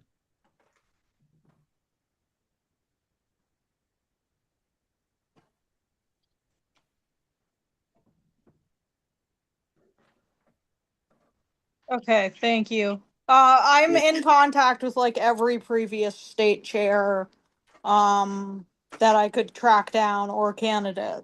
So okay. Yeah, that's the process for starting a new party, is that we just have to like find all the people that we know are interested and then start recruiting with campaigns. You know, Jeff Eunice, Aubrey Friedman. Okay, you guys, please don't do crosstalk because there are people waiting in line. So if you want to finish your comments, Starcha. Okay, that's fine. Go ahead. Hey, Steve, and then George, then Nathan. I just want to say, I think I was next. Okay, Nathan, then Steve, then George. Sorry, Steve. Yeah, sorry. I just wanted to point out that it would be great to have some sort of, you know, CRM or data infrastructure that would have some sort of continuity between, you know, libertarian organizations. It would be phenomenal to have that. In fact, it may still exist, and you should ask for it. Hey, Steve. Well, let me actually, I'll briefly touch on Nathan's thing and then I'll go back to the main point. Yes, that we did have that and it got killed. And so that's where we are right now. As far as what Rachel was talking about banning, making people who are registered Republican or Democrat not be eligible.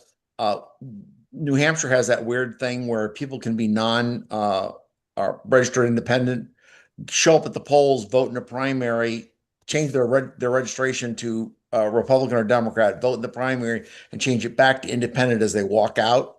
So you probably should also include, as far as at least for your officer positions, not having voted in the most recent Republican or Democratic primary. Because otherwise you'll get these people that are on paper independents, but they're not really. Hey, George. I should expand, but I'll wait. I was going to comment, since I am considerably closer to New Hampshire than Star Child is, that from my perspective, the Free State Project is substantially a failure. The people who are leading it, so far as I can tell from here, advocate supporting what they call liberty Republicans. In my opinion, a liberty Republican, in comparison with a pink unicorn or a flying saucer, liberty Republicans are the least likely of the group to exist. And it's just the Republicans have taken control of it, and it is not a positive outcome. Rachel may wish to disagree with me. Okay, I think Nathan again got in line again next. Well, we're back or returning. Yes. Okay. There's the LNC is back. Well, before you guys go into session, this is important for Rachel. The old system does still exist in the state it existed in 2020. Just ask Ken Molman for access.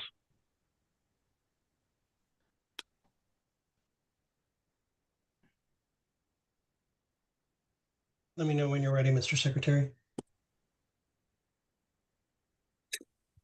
It appears we still have some people in the breakout room. I'm seeing Mr. Ford. Okay, boss just left, and Mr. Danke. Well, we can close all rooms. Oh, derp. Thank you, Mr. Chair.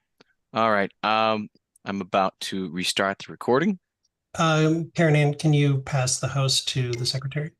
Yep, I'll do that right now. Thank you for your service. I'm trying to find, oh, I see it here. Okay.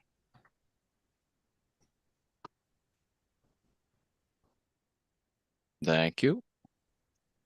All right, without further ado, I am restarting the recording.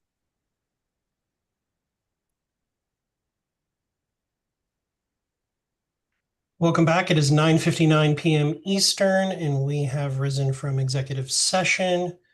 The motion has been moved and seconded for the budget item. Move to increase the 2026 LNC budget line item legal proactive by $80,000. Is there any discussion? Mr. Thompson? Has it been seconded? Yes, it was moved and seconded before. Oh, I'm sorry. I have a motion to amend. Okay. Which I have emailed to the secretary. Okay. It is to move to amend such that 40,000 is authorized for existing legal bills in New Mexico and to fund mediation, and to earmark 40,000 for potential legal action against former chair Angela McCardle. Second. Okay, it's been moved and seconded. Limited discussion. Mr. Longstreth. Just as a point of personal privilege, could we get that displayed on the screen by the secretary when he has the opportunity? Yes. Mr. Chair, I believe we are technically out of time on this matter. I move to extend by 10 minutes. I don't think we'll need, okay. Is there any is it seconded? Second. Any objection to extending by 10 minutes on this item? Hearing no objection, time is extended by 10 minutes. Mr. Chair, sorry, should I let this vote go before my intended? No, if you wanted to, yes, because this is an amendment to the amendment. So yes. Okay, that's what I thought. Thank you. Thank you, Ms. Hogarth. Seeing no discussion, Madam Griffiths, are you calling the question? You're muted. I was not going to, but if there's no one else who wishes to speak, then I can yield. Okay, thank you. Mr. Secretary, move to a vote. This amends the original motion to read as that 40,000 is authorized to add to it that 40,000 is authorized for existing legal bills in New Mexico and to fund mediation, and to earmark 40,000 for potential legal action against former chair Angela McCardle. Okay, proceed with the roll. Mr. Koffel. Yes. Mr. Danke. Yes. Mr. Flores. Yes. Vice Chair Griffiths. Aye. Mr. Hanush. Yes. Ms. Hayes. Yes.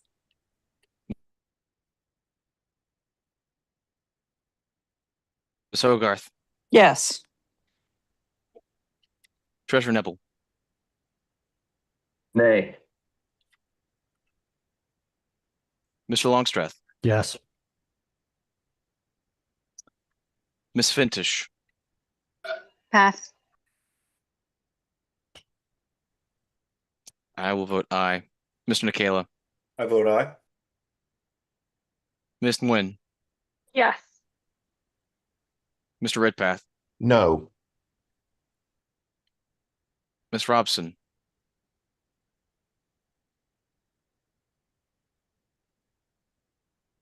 Oops, I screwed that up again. Yes. Mr. Shaw, No. Mr. Thompson, Yes. sorry, Ms. Fintish, Abstain. Mr. Chair, the vote is currently 13 in favor, 3 opposed, 1 abstention. I will abstain. Mr. Thompson, did you have an interrupting motion? It is not interrupting. Okay. So the amendment becomes the main or the the motion is amended. If you can put the final language on the screen. Give me 1 second, Mr. Chair.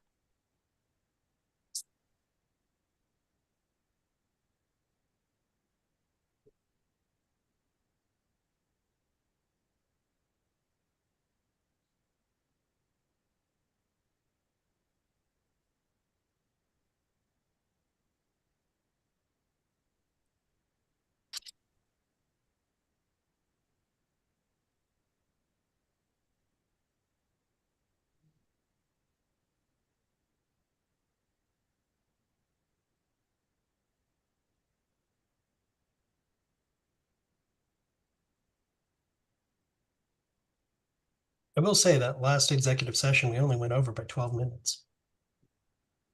That's got to be a record. We're getting better. That's right. We're learning to come together as a group. I love it. Mr. Chair, is the language of the motion acceptable?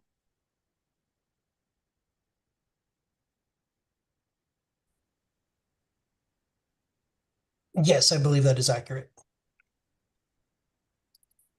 Mr. Thompson. I'm going to pull off a combo here. Move to divide. Okay. How would you like it divided? At the line break. Okay. Is there a second? Second. Okay. I think a motion to divide requires a majority. That is correct. Okay.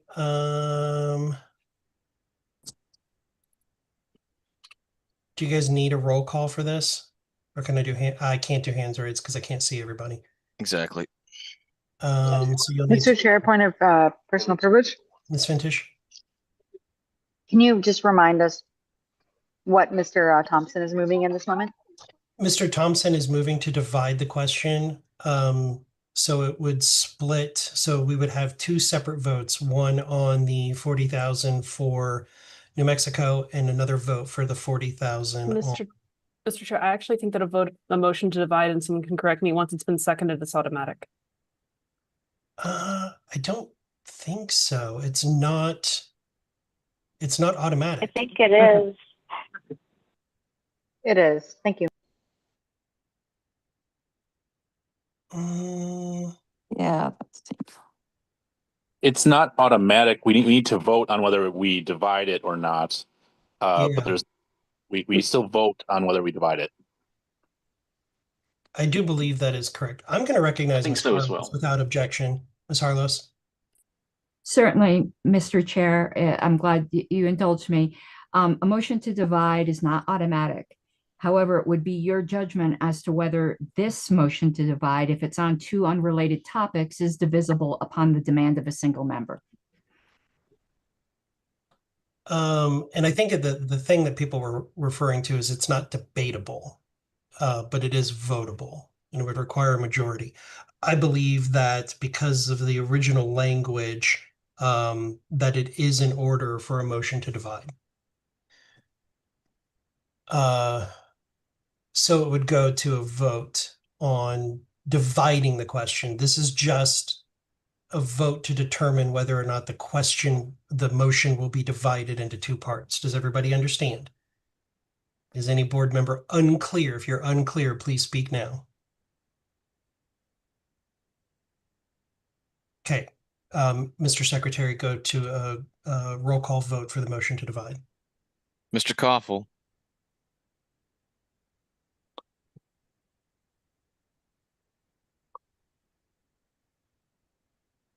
Mr. Koffel.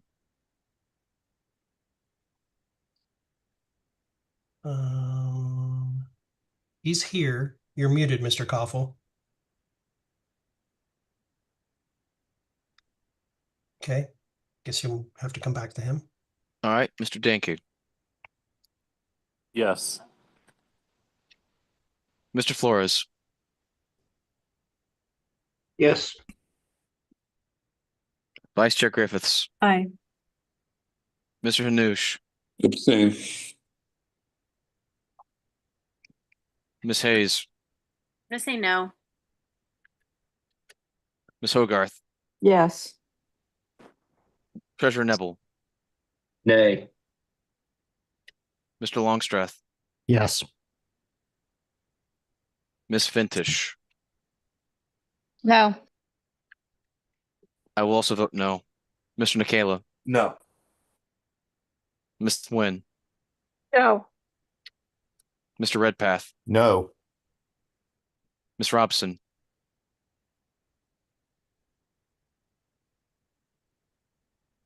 No. Mr. Shaw. No. Mr. Thompson. Yes. Yes. Mr. Koffel. I'll vote no. Mr. Chair, the vote is 6 in favor, 10 opposed, 1 abstention. I will abstain. So the final vote is 6 in favor, 10 opposed, with 2 abstentions. So the motion to divide failed. So now we move on to the main motion.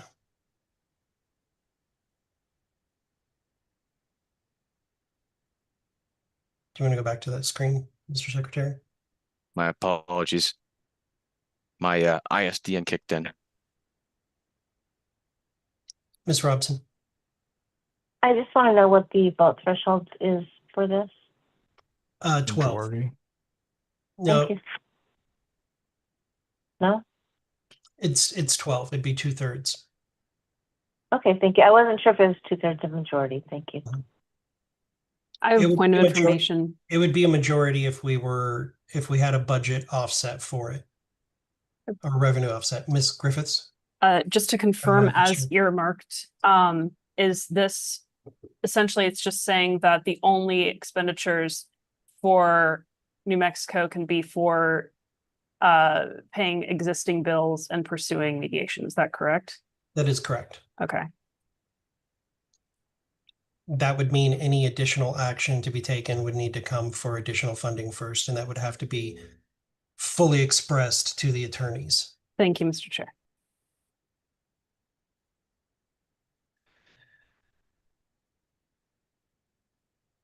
Move to a vote. Mr. Koffel. Aye. Mr. Danke. Yes. Mr. Flores. No. Vice Chair Griffiths. Pass. Mr. Hanoush. Yes. Ms. Hayes. Yes. Ms. Hogarth. No. Treasurer Nebel. Aye. Mr. Longstreth. Pass. Ms. Fintish. Pass. I will vote aye. I will vote something. Let's see. Mr. Nikela. I vote yes. Ms. Nguyen. Yes. Mr. Redpath. Yes. Ms. Robson. Pass. Mr. Shaw, Abstain. Mr. Thompson, Yes. Vice Chair Griffiths, Aye. Mr. Longstreth, Oh, damn this alphabet. Um, I'm going to abstain. Ms. Fintish, Abstain. Ms. Robson,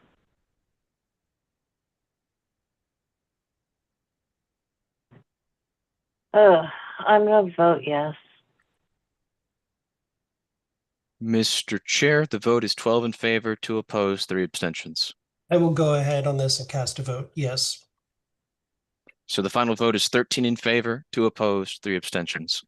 The motion passes, and I will, for the body or for the board, I will send you guys the specific language that I'll send to the attorneys in New Mexico on that particular item, so that you guys can see exactly the directive that I'm giving them, if that makes sense. Next item on the agenda is announcements. Are there any announcements? Mr. Chair, I had a question actually. Yes, Mr. Longstreth. We'll call it personal privilege. I'm just seeking clarity in process. So with the budget now amended, does this need to go before EC to authorize spending? Yes, it does. Okay, that's what I wanted to make sure I understood correctly. Thank you. And that would be a point of information. Yeah, I'm tired. I have a mild fever. I'm sorry. It's not fine. I'm remembering it I forever. give you a pass this time. Fair. Thank you, sir. I don't. Sorry, Madam Chair or Madam Vice Chair. Ooh, Shots fired. I'm going off camera now. Any announcements from the board? Mr. Requero. All together. I get everybody else. I got Miss Finch's name like first try, and yours, it's been months now, and I can't get it. I'm sorry. Can I just call you Mr. R? Just call it Mr. Robeson. Yeah. Go ahead, sir. Thank you, Mr. Chair. I'll just say briefly that the Libertarian Party of San Diego is, Libertarian Party of South Dakota. Oh my gosh, now I can't talk. I blame Richard. The Libertarian Party of South Dakota is having a Freedom Fest August 8th at the Palisades State Park in South Dakota around noon, or I think it's a multi-day event. They say it's an annual get-together, barbecue, contests, rallies, candidate outreach, all kinds of cool stuff. Thank you, sir. Mr. Longstreth. Yes, just wanted to announce to the group, if you are looking for something to read, I highly recommend the Dungeon Crawler Carl series. The main character, Carl, is an anarchist and very anti-government and quite the fun and entertaining read. So if you're looking for something and you want to talk to somebody about it, whether you're on this board or a member of the public, by all means, I'm really enjoying the series so far and would love to talk to some people about it that are also interested. I am only into book 7.